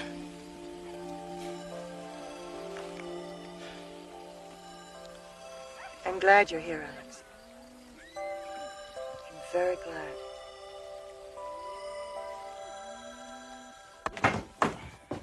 Evening, Major. I think Alex will do for now. You seen Baron? She was here a little while ago. She'll be back in a few minutes. Thanks.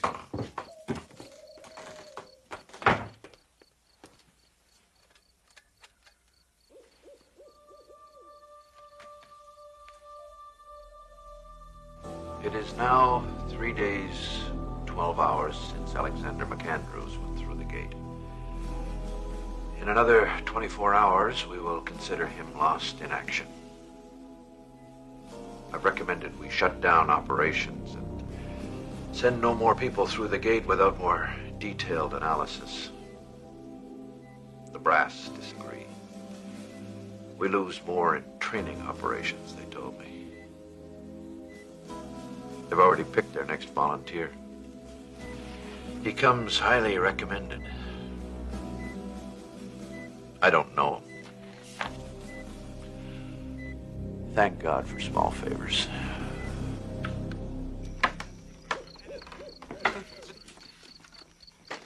This place is happy on us. It's incredible. We love it here. You lied to me. Alex, please. You lied to me. You told me there was no way out, but there is. That gate's still there, all right? But it's only because of refraction you can only see it at night. So you made it a point to take me there only during the day, knowing that I wouldn't find anything. You decided to stay here and keep everybody else with you. We told you the truth the best way we could, Major. If we went back and reported what we found, this place would be swarming with troops and experts and God knows what else. They'd ruin it. That's garbage. Is it? You know how the military thinks. What do you think would happen if they got a hold of it? You could leave out some of the facts. They have ways of making any of us talk. Truth serums, you name it. Perfection is a fragile thing, Major. It doesn't survive the microscope. When we saw what kind of place this was, we took a vote. The decision was unanimous. We're not going back. This is Eden, Major. But you want to be the one to bring the snake into the garden? You're forgetting something. I didn't vote. Now, you're younger than I am. Maybe you can forget your responsibility and your duty, but I can't. I'm going back. I'm afraid we can't allow that, Major.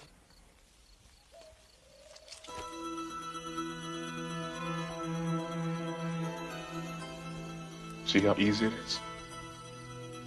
The first solution of the angry man. How many other guns you want to turn loose here? I don't want to hurt you, Kincaid. But I'm ordering you to get out of the way. Then you'll have to kill me, Alex.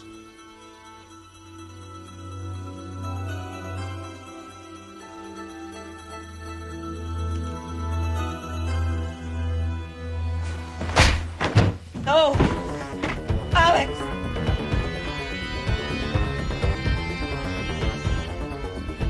Alex! Please, wait, don't go! I'm sorry, but I have to. Why? You said yourself there was nothing back there for you. Because I'm a good soldier. That's all I've ever been. Maybe that's all I'll ever be. To take that away and what's left. You said yourself, I'm a man of honor. So please, lead me with that. That's all I have.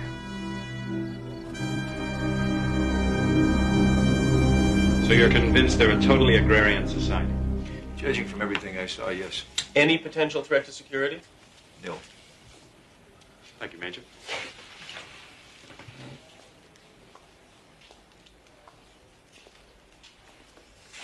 I think we're in a perfect position. The press isn't aware of the situation. It's a whole new frontier. Good job, Alex. Stink. Technology advisors. You did what you had to. You followed orders. Yeah. Keep the guns in our hands. Yeah, I did that, didn't I I? kind of like the symmetry of that. Well, I still think it's your concern. I think you're overlooking the strategic value of this situation. The first strike potential is enormous. There's nowhere we couldn't hit with troops or tactical nukes in a hot second. Hell, we could even store the stuff up there, and no one could take it out with the first strike. Tell me something, Greg. Would you have let the snake into the Garden of Eden? Fortunately for me, that wasn't a decision I had to make. Why we have to go in now, so that we can call the shots. I mean, the Pentagon is dying for an opportunity like this, and we must prevent any kind of leaks whatsoever, or the whole thing is shot. What if we can open up more gates between their world and our Earth? We can use it as a transfer point for troops and material. Clandestine and preemptive actions could be achieved without detection. Alex! Alex, stop! What the hell are you doing? What are you doing? Hey, don't the brass thing. Perfection is a fragile thing. Tell him I did my job. And tell him I retired. Stop! Close that! What's going on?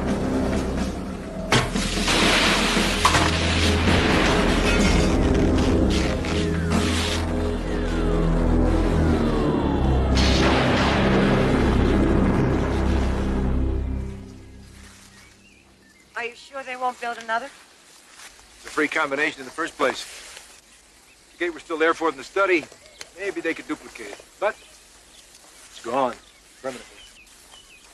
So what do you do now? For the moment, absolutely nothing.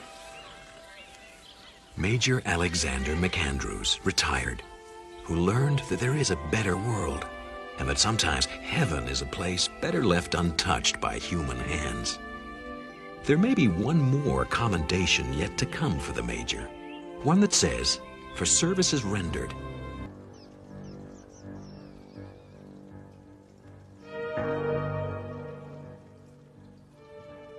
Current guest in room 2426, Martin Decker, theoretical biochemist.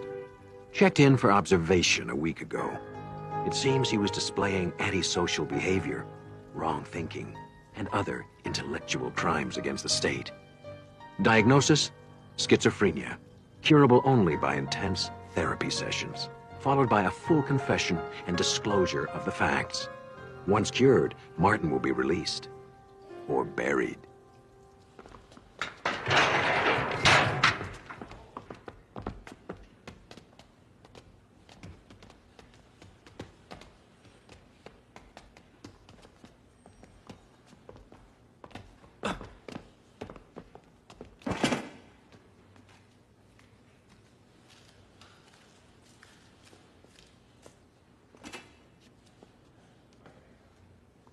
I have a feeling we'll be seeing a breakthrough in this therapy soon. How are you feeling? It's none of your damn business. Yeah, let's have a look. He's not fit to be released as yet. He needs another treatment. Or two.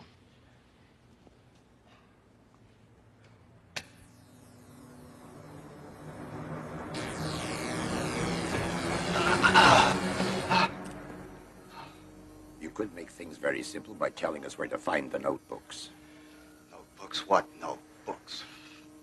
Oh, dear. We're going to have to start all over again.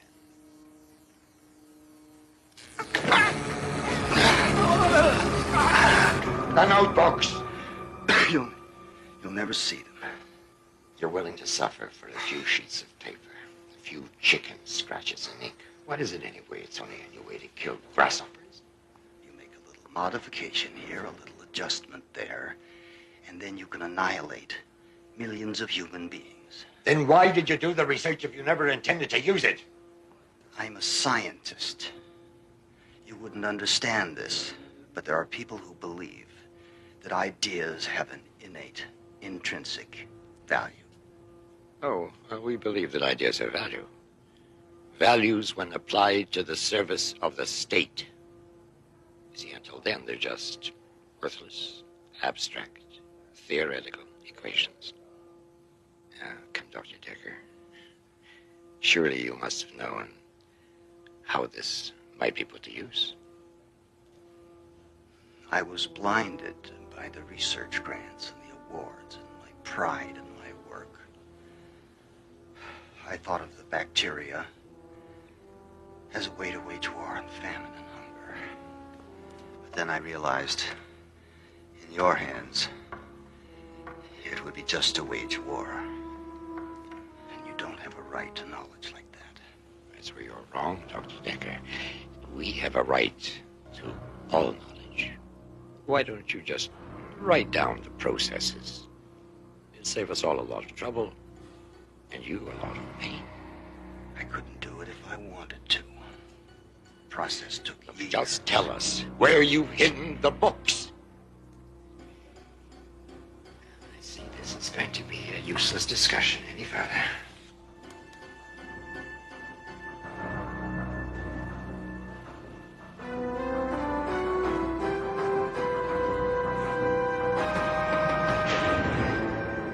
That's totally wrong. Oh, come on, Martin. You know, your pragmatism blinds you. There are many things which are important yet cannot be measured in any scientific way. Amory, it was you that taught me to be pragmatic and to insist on empirical data. As a scientist, yes, but as a human being, it is also your job to dream, to believe, to be committed to great truths besides the physical laws. What truths? That knowledge is power, that there is inherent value in the human life, and that great thoughts do not come from a mind in shackles. Oh, what about Gandhi? He did his best thinking in prison. Only his body was imprisoned. His mind was free. There's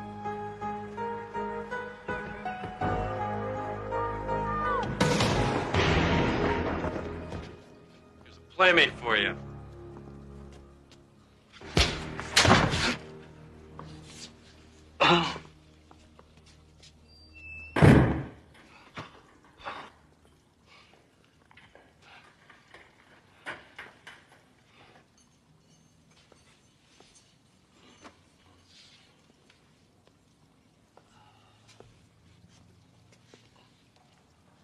They're gone now. Thanks. It looks like you're gonna live.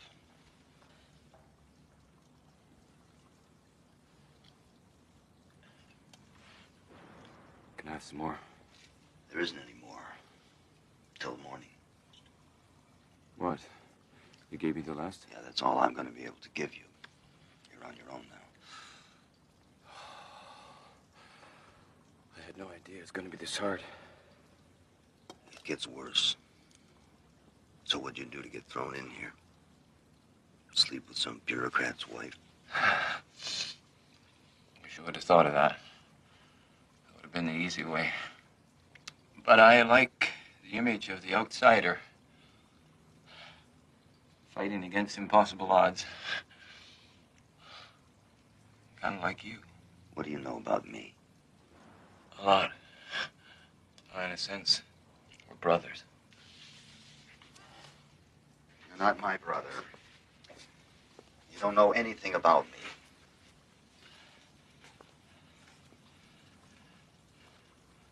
I know enough. Oh, really?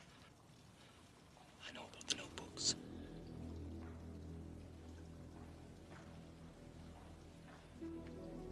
Who sent you? Friends, your sacrifice has not gone unnoticed. You have allies who think as you do. I'm here to help you escape. Escape? You're a fool. The security at this so-called hospital is notorious. No one gets over the walls. Oh, yes, the walls, of course. There are other ways. I can help you escape safely. How do we do this? We fly. Your skepticism doesn't surprise me, and you will find it hard to believe. but I've been trained to use my mind in a different way than you. I can go anywhere I want to.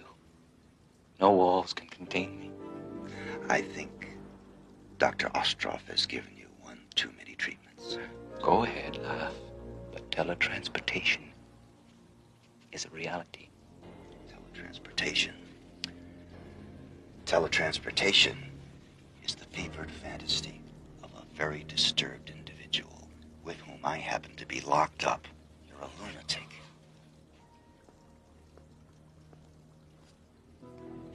It does sound ridiculous, doesn't it? Yes, that sums it up very well. Is it so ridiculous to think that men can transport themselves with the powers of their minds when they already use a simple beam of light to carve holes in granite and knock satellites from the sky? Shining a beam of light from here to there is very different from teletransporting matter. Is it?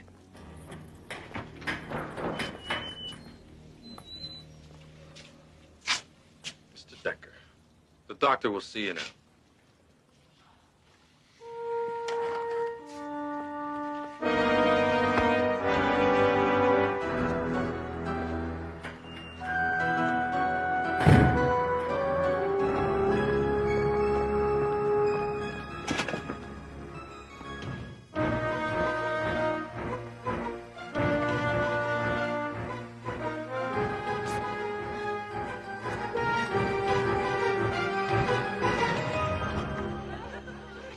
I can't believe we're here. See how simple it is?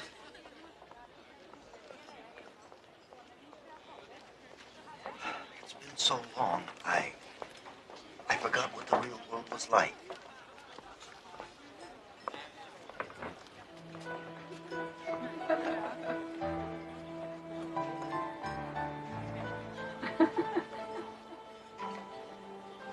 And all you had to do was believe.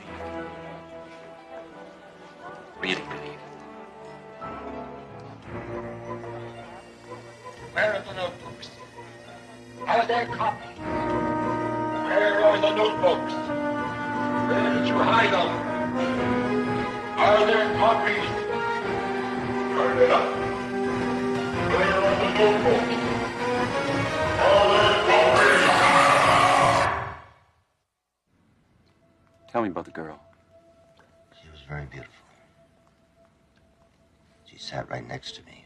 I could almost touch her. I don't want to think about it. It was a drug-induced dream. Another one of Dr. Ostroff's tricks. We can't let him beat us.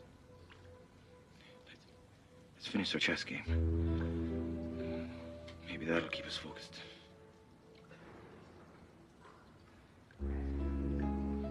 Bishop to queen 4. Bishop takes pawn.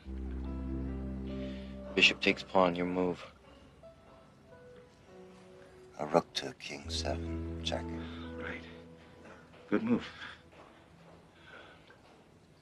Let's see, king to knight. Knight. I can't. I just can't see the board anymore.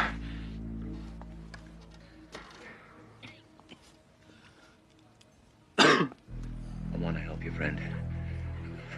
But I'm not sure I can hold out much longer.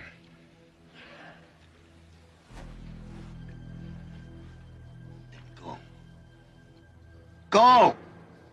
If you can go take a walk on the beach or spend the night at some woman's arms, go! Leave me alone. I can't. I have a mission. Unless I get you out of here, I failed. You are not the only one with convictions, you know. Idiot. They've gotten to you. They're making you believe these damn dreams. They're illusions. Let them go. It's you they've gotten to. You've lost your faith, your imagination. I can get us out of here. Look, we can be free. Just answer me this.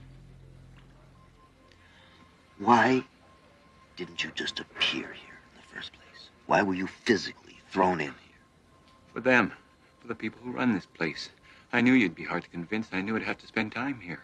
But Martin, I can't do it alone. faith, your belief.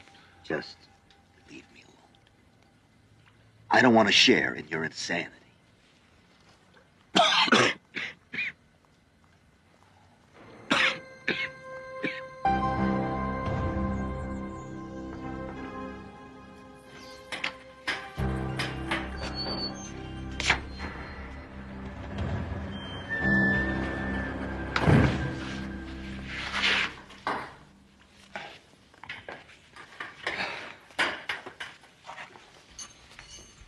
You don't need to suffer like this, my friend.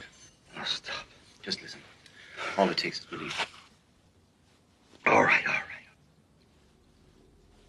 Let's just say for a moment that I believe.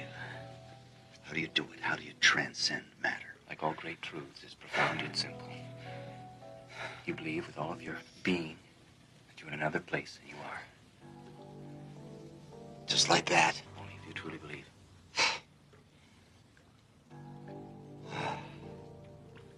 What does it feel like? It's kind of hard to describe. It's kind of, well, the closest thing I can think of, it's like falling asleep, feeling weightless. What if something goes wrong? At least you won't be here. Well, I'll do anything to get out of here.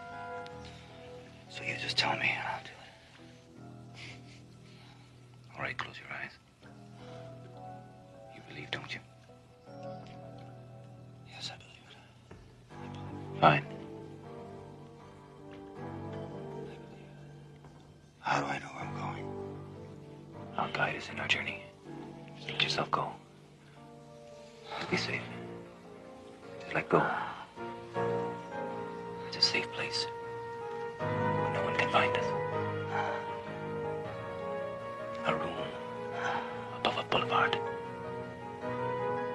A safe place.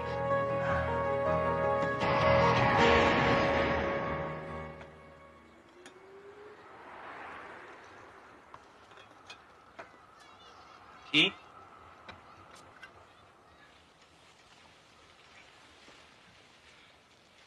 What is this place? A safe house.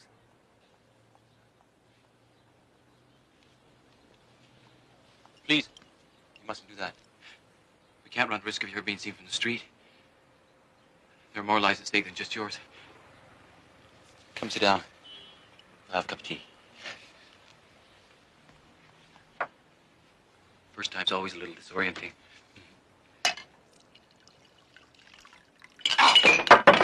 Why'd you do that? I just wanted to make sure that it wasn't a dream. You convinced? I can't believe we did it. We got out. But how was that possible? I have to understand the mechanics of this. It has to be some kind of biochemical energy exchange. How do you work it? You made it work. Yes, I did, didn't I? But how? In due time. Sit down. We have more important business. What could be more important than a scientific breakthrough like this? The notebooks. We've got to destroy them. Of course, I'll have to go and get them. No. That would be too risky. It's broad daylight out there. Well, I'll wait till nightfall. No, it can't wait. Tell me where they are and I'll get them. No, it's too important to trust anybody with. Besides, what if somebody sees you? Ah, me, I'm nobody. I'm a mere flea on the back of the system. But you're known. You're a real threat. By now, your picture's been circulated. Every cop in the corner knows who you are. All right. Give me a pencil.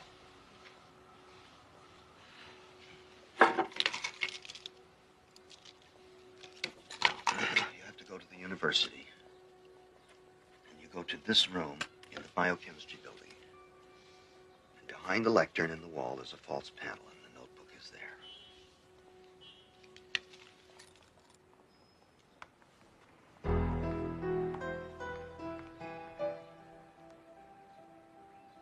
I won't let you down.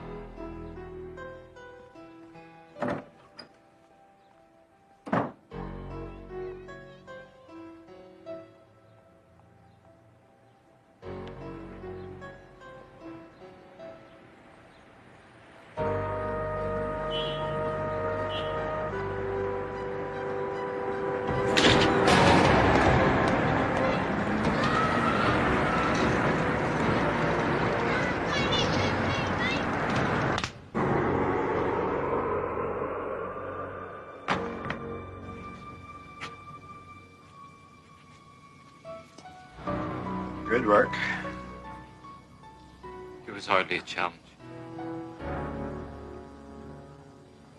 These idealists are always such dreamers.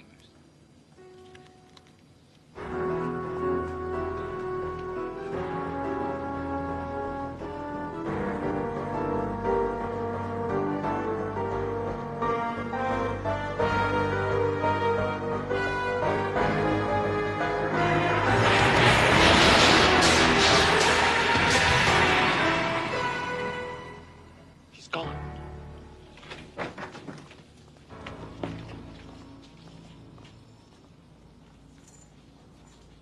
No sight of him. Close all the exits. You understand that if he's not found, you will be held fully responsible. But it was just a trick. He could have actually done it.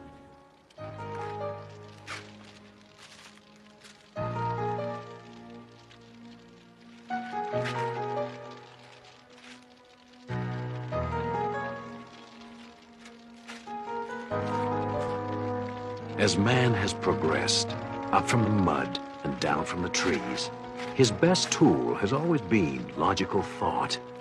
That tool has taken us in a grand arc, from the first flint against steel to the apocalypse of colliding atoms.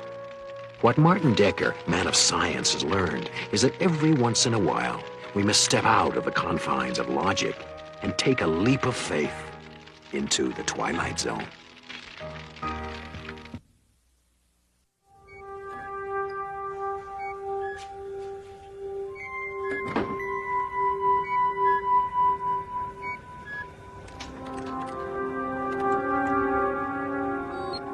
Yes, hello, Mr. Foster.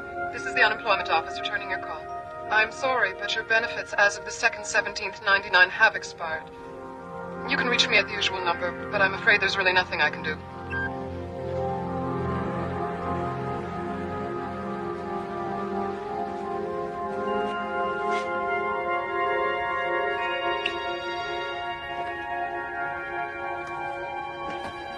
The year is 1999. Within the box, evidence that some things do not change with the passage of time. Its contents, the collected debris of a shattered life, now valuable only for the dimes and nickels they can solicit from a third party. A familiar process, and a familiar long walk that is about to lead into the unfamiliar terrain of the Twilight Zone.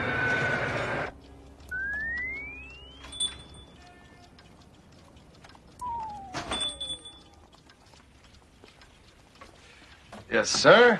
Something I can help you with? Well, I'm afraid I'm not buying. Selling then. Yeah. Bring it over here. Let's see what you got. I know it's not much. You know how it is. Hard times, lots of things going wrong. Mm-hmm. I guess you hear that a lot in this business, huh? Yes, I do. $50. The watch alone is worth that. Make it 60 then, but that's as high as I'll go. There's a depression down, you know. You can take it somewhere else, but you won't get any more. And when you come back, the offer will be 50. Flat. Couldn't you make it 65? Done. Sure you've nothing else to sell? No. You weren't sent here, were you? Referred? Referred? No. Look, if I had anything else to sell, it'd be in the box. I got nothing left. I'll tell you what I do have. A gut full of pain. You want to make me an offer, go ahead. Now, what's the going price for pain these days? Perhaps there's something else we can negotiate. Come.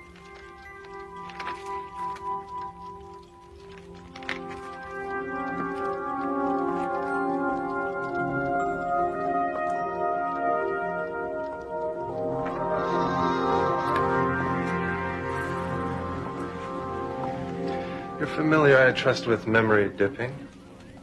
Only what I read in the papers. Seems to be the big trend these days, renting people's memories. Yes, it's become quite popular among those able to afford it.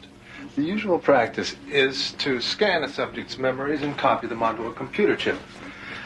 You can take a skier, copy his memory of his best race, and by plugging into that, you can experience what he felt. His feelings, his thoughts, the way the snow felt under his skis, the roar of the crowd at the finish line. A fascinating concept, is it not, Mr. Foster? Mr. Foster. Unfortunately, copied memories are not as vivid as some might like. It's like seeing a video that's been dubbed too many times. The color is washed out. The experience less than 100% real. So, a market has developed for connoisseurs looking to sample a far more intense experience. For that, they require not dubbing, but direct transference. We go in electronically and slice away memories. A minute, an hour, a year. We can remove these memories and store them for use by others. And the experience is quite painless, of course. And illegal. Eminently. And the wonder of it all is the product is not a distortion of reality. It is reality distilled. For those who buy, the risk is quite worthwhile. As for those who sell, the rewards are quite reasonable. How much would I get? Depends on what we can find. I've never really done anything special. Unnecessary. Look at the soap operas, Mr. Foster. No alien invasions, no vast sagas. But they know the value of voyeurism. And so do I. Well, I'll have to think about it. Of course. Wouldn't have it any other way. Do think about it. And while you're thinking about it, think on this. What have your memories done for you lately, Mr. Foster?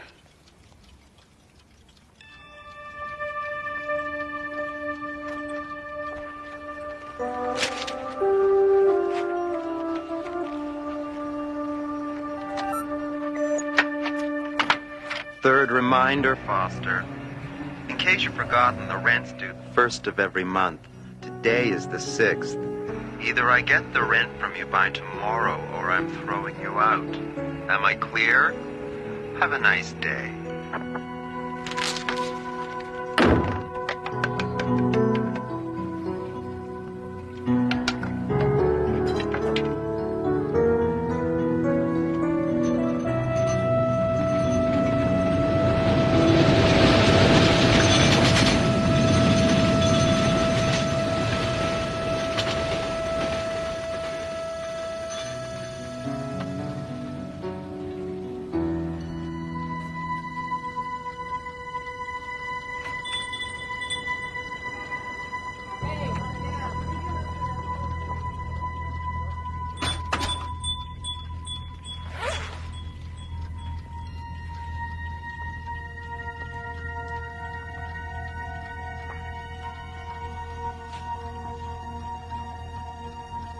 It's not fair, you know. Very little in life is, Mr. Foster. I've just had a very good offer from a fellow who collects high school graduations. It gives me great pleasure in presenting this next student not only with his diploma, but also with this watch in recognition of his leading the fundraising for the new gymnasium. Congratulations, Simon Foster. Mr. Foster? Foster? Mr. Foster?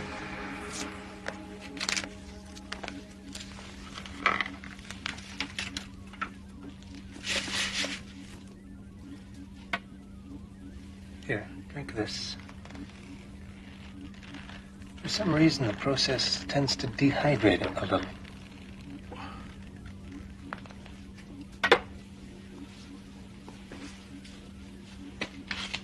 A perfect transfer. How do you feel? I don't feel any different. Of course not. But now there's just a tiny gap in your memory. Just so.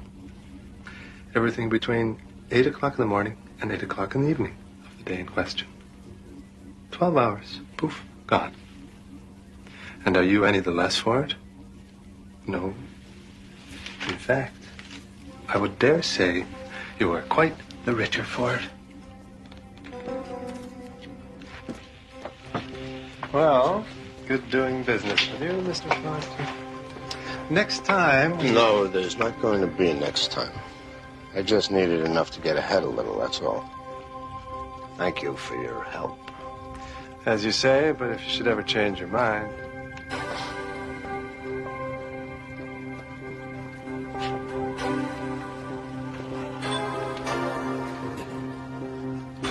Be seeing you, Mr. Foster.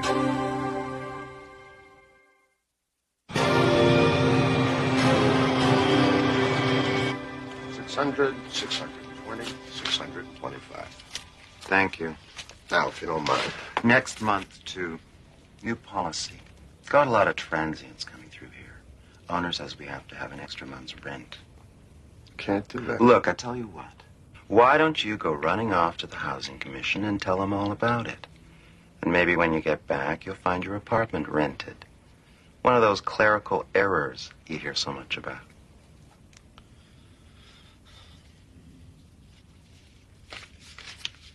I'm sorry, Mr. Foster, but there are no openings in your area. When a vacancy opens up in your field, you will be notified at that time. Goodbye.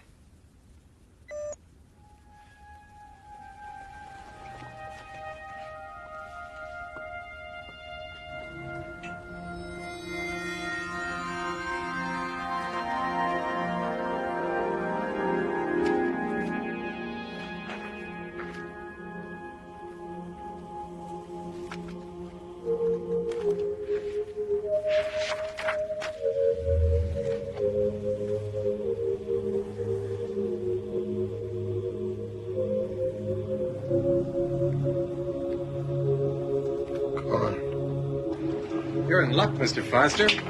I just got a call from someone interested in buying birthdays.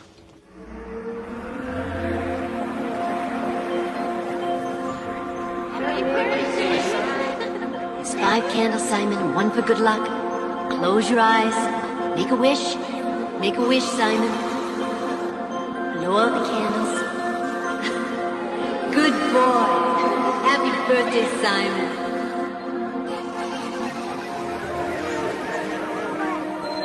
Darling, look at Simon.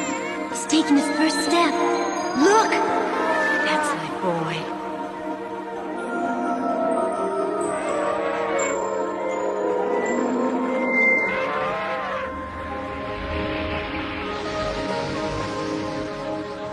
I just wanted to say, you're a great dancer. Thank you. It was very nice. I have to go inside now, but I'll never forget this.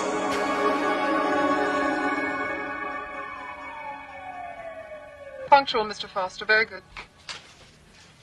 We have a job in the repair field, which your record indicates you're perfect for. We just have to ask you a few questions. Strictly formality, you understand. What high school did you graduate?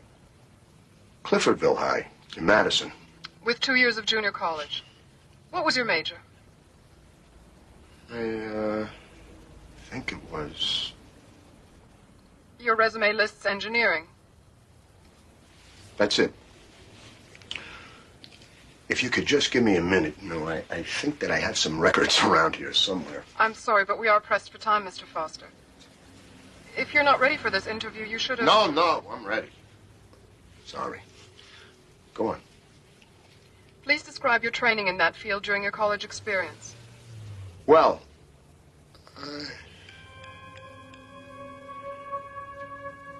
I require specifics, Mr. Foster.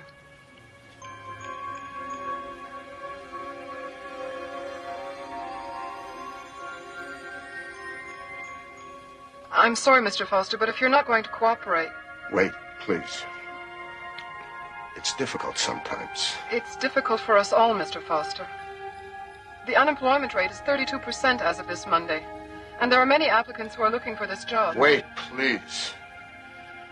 If you just give me a chance. Please resubmit your application to Central Processing. Good day, Mr. Foster. You can't do this to me! Come back! back here! Come back, damn you!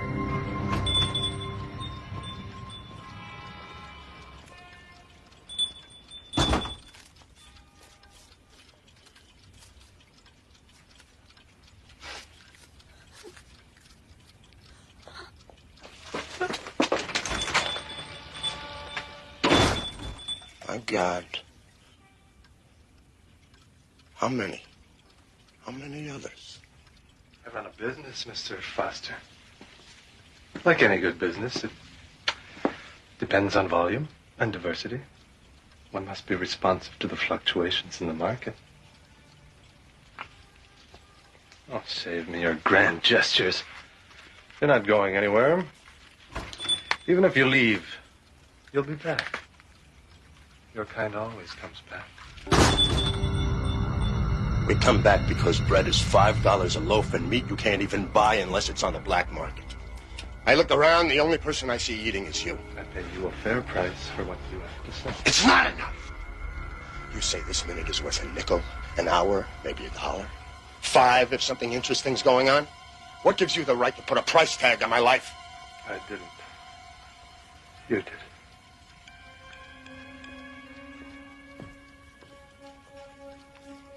Yeah. I did, didn't I?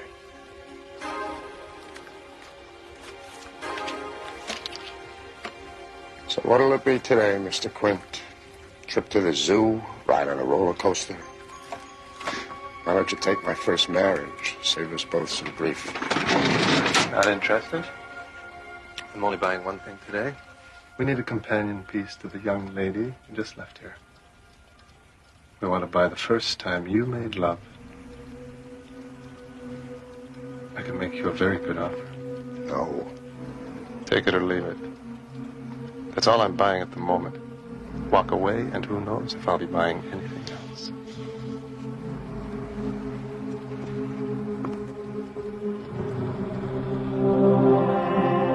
Tell me.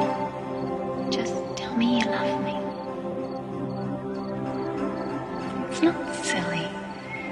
Just tell me you love me. Always.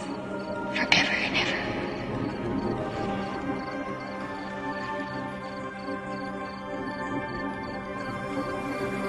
That will be all?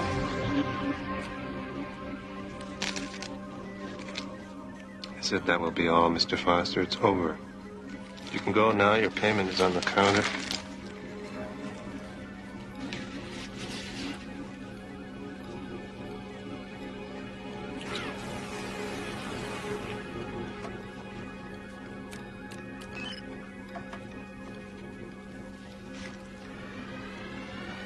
She's in here, isn't she? Don't touch the equipment. You might damage something. You know, they say you can always remember the first time with a woman. I guess now I'm the exception to that rule. Very good. Now, if you'll please just... I want her back. I changed my mind. Just take your money and go. I want her back. I want her back in my head where she belongs. I want my life back. You've got my life. I want it back. You give me my life back. Yeah, I want my life back, damn you. I haven't got it. I sold it. Don't you understand? It's not here. Then get it. I can't. Well, I suggest you try, because right now I don't have anything much to lose. I want a life. I want to be whole again. Now! There is a way. But it's not perfect. Well, like you said, Mr. Quint, what in life is...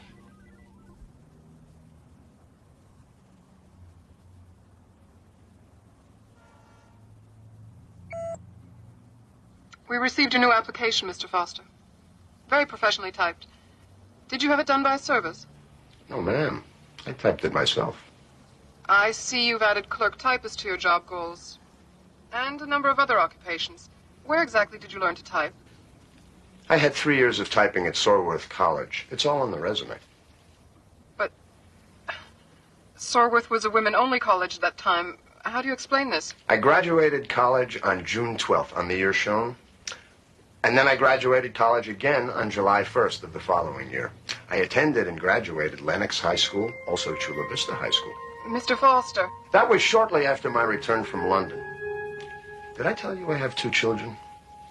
I remember when they were born. It was such a moving time for me, being an only child. I remember my 5th birthday. My brother and my sister helped make the decorations. Mr. Foster. But, of course, the credentials are what's at issue here. I should also mention that my German is quite fluent. I spent most of the last year in Vienna, and I worked as a translator and a secretary and a bus driver. And I interned at the Institut de Neurologica. Prior to that... Exit Simon Foster. A patchwork collection of lost dreams held together by the stolen memories of strangers. A man who discovered that we truly are the sum of our parts. Mr. Simon Foster, a very special resident of the Twilight Zone. Those were such wonderful times. I remember them so well. Chào mừng tất cả các bạn đã quay trở lại với kênh của mình nhé. Cùng mình tiếp tục tô bức tranh những bông hoa giấy mình nhé.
Bạn là gì với em xưa?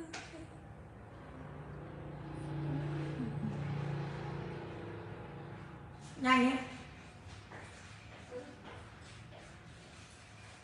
Tí nữa ai ấy điện đây. Tí nữa ai đóng cửa đâu. Cửa nó lấy xuống. Đá rồi.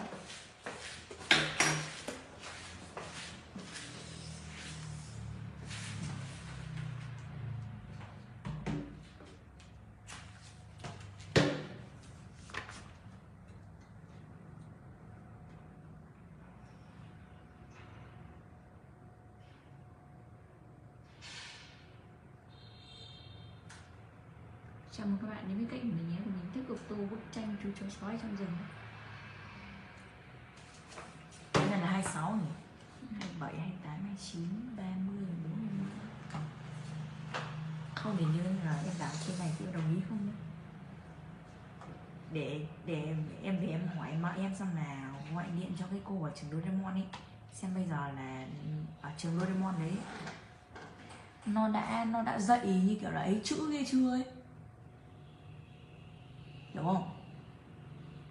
Thì bây giờ coi như là vào đấy là học lại từ đầu xem là trường đấy nó đã dạy chữ chưa. Bởi vì hôm đấy em bảo ấy thì mà em bảo là hôm hè là tao đã kèm như kiểu là cái bọn kia rồi ấy, kèm cái bọn không, đây không phải quan trọng chữ, nghe trí tuệ gì dạy cho nó bị như thế, bị dạy nó như bình thường ấy, chứ như cần gì chữ đâu, không cần chữ lắm, không phải chữ lần lượt từ cái nó phải về bình thường thì nó mới học chữ, nó mới tập trung nó viết được chứ. Giờ nó bị thì nó có tập trung không? Bên này bảo đi dạy không? Gọi điện là đi dạy nhóm nghe máy đâu. Cứ để tao học cái trường kia cho nó ổn định. Còn sang năm nó học chữ sau. ổn định như con dứa em thấy em nói giờ nhanh mồm mép lắm.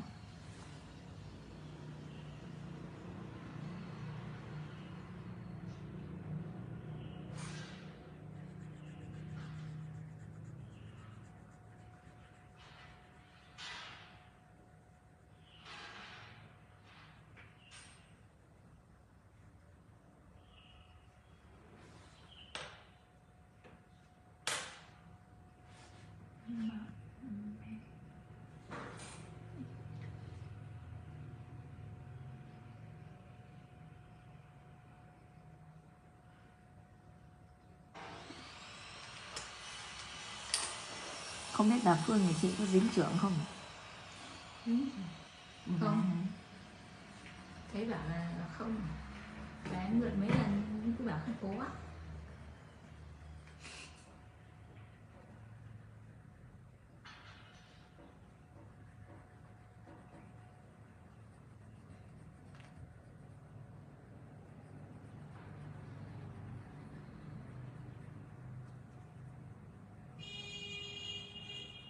Bé còn vay phải mua đại vàng. Thế bà cho mượn mấy chỉ để sang để mừng con gái về nhà mới. Xong rồi con ấy rồi mang bố đi, chắc chỉ cho ra thì cho ai. Mà bà này bà có đi xe máy đâu, suốt ngày ở nhà thôi. Mà nó tiền để làm gì? Ra ở cạnh xóm này. Nẫu ruột, nẫu gan. Các bà giờ cái đồ đốn là thế này. Trẻ không chứ bây giờ đồ đốn là có thật. Các bà giờ cái đồ đốn là thế này. Con thì đi làm cầu lung này, chạy xe mở mắt.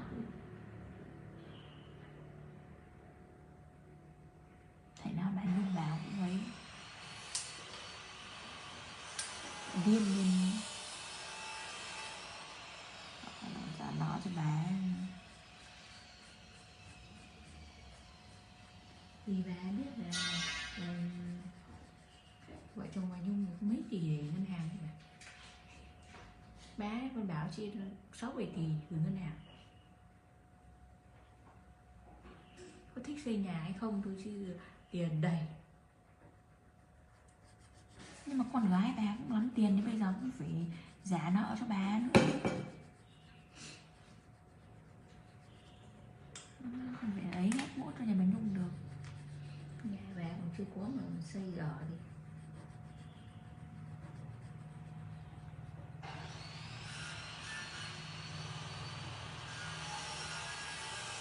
Đúng không?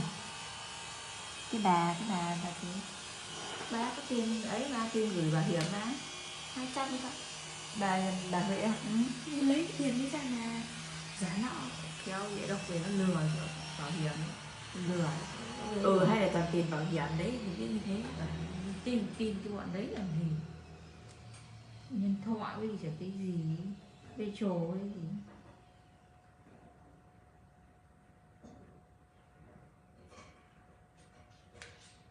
Vừa vẫn thấy đấy dễ nhận lắm. Chắc tầm biếu bọn bảo hiểm. Dạ mẹ nó đi là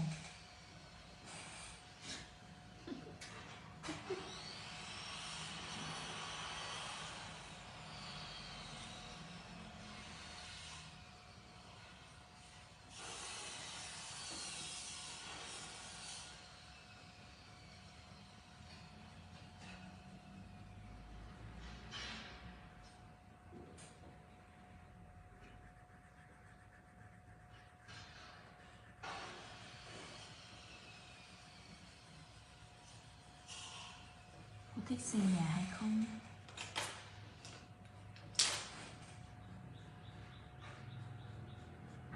Nhà bà Nhung nhìn thế nhưng mà chợt uống được ấy.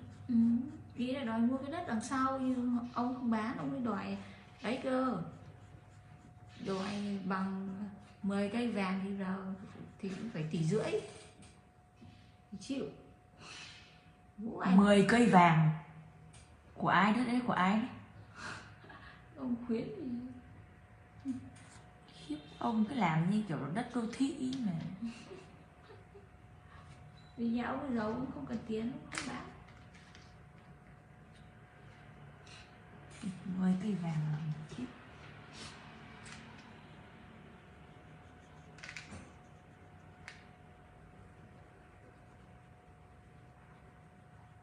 Bên cạnh bà Hưởng đúng không? Ừ. Thì ngày xưa nhà chị đòi mua, nhà ông không bán này. Để mua ở đấy để xây nhà, nhưng ông không bán thôi. Và nhà bà Nhung cũng hỏi mua, cũng không bán. Ông bảo 10 cây vàng thì ông bán.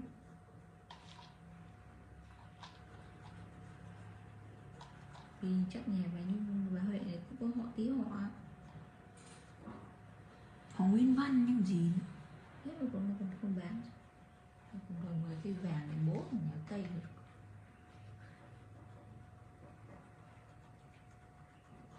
Xong giờ để cái vườn không đấy như kiểu để cái bên cạnh này bà Mỹ nhìn được. Ai chui vào cái xó xỉnh ấy làm được. Chỉ có quanh đấy có ai mua thì mua. Cô nghĩa là nhà với nhà rồi để giáp nhau để bảo mua để làm nhà thôi. Cô nhà bà Nhung đấy có mua thì mua chứ ai mua.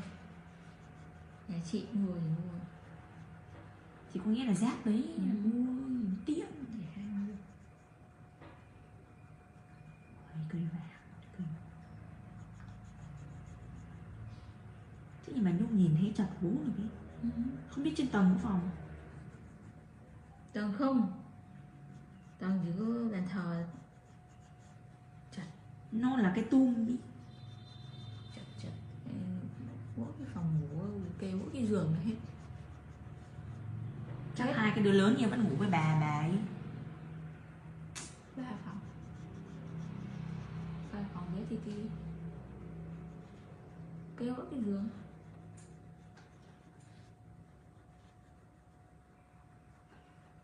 Xong bà Nhung giờ thì toàn ở nhà chứ có đi làm gì đâu. Tay thế thì làm sao mà bế cái thỏi nhìn mình khó khăn.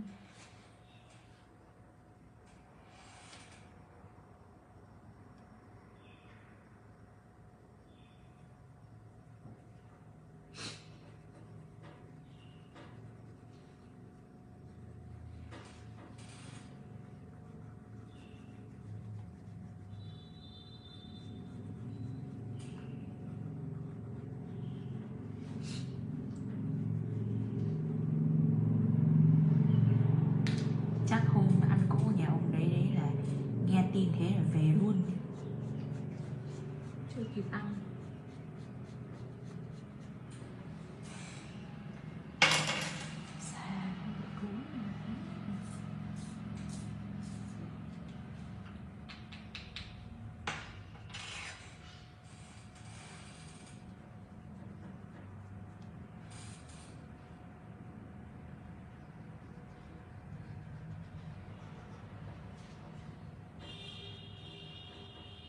Nhưng bà nhân bê lắm tiền cho vay. Ngồi ghiêu gác. Mang người ngân hàng đi cho vay. Tốc tê.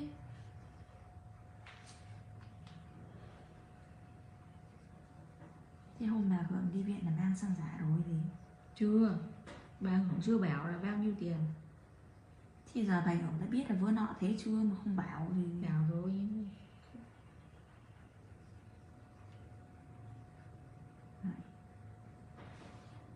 con cháu nó không cho vay.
mình sẽ kết thúc video tại đây.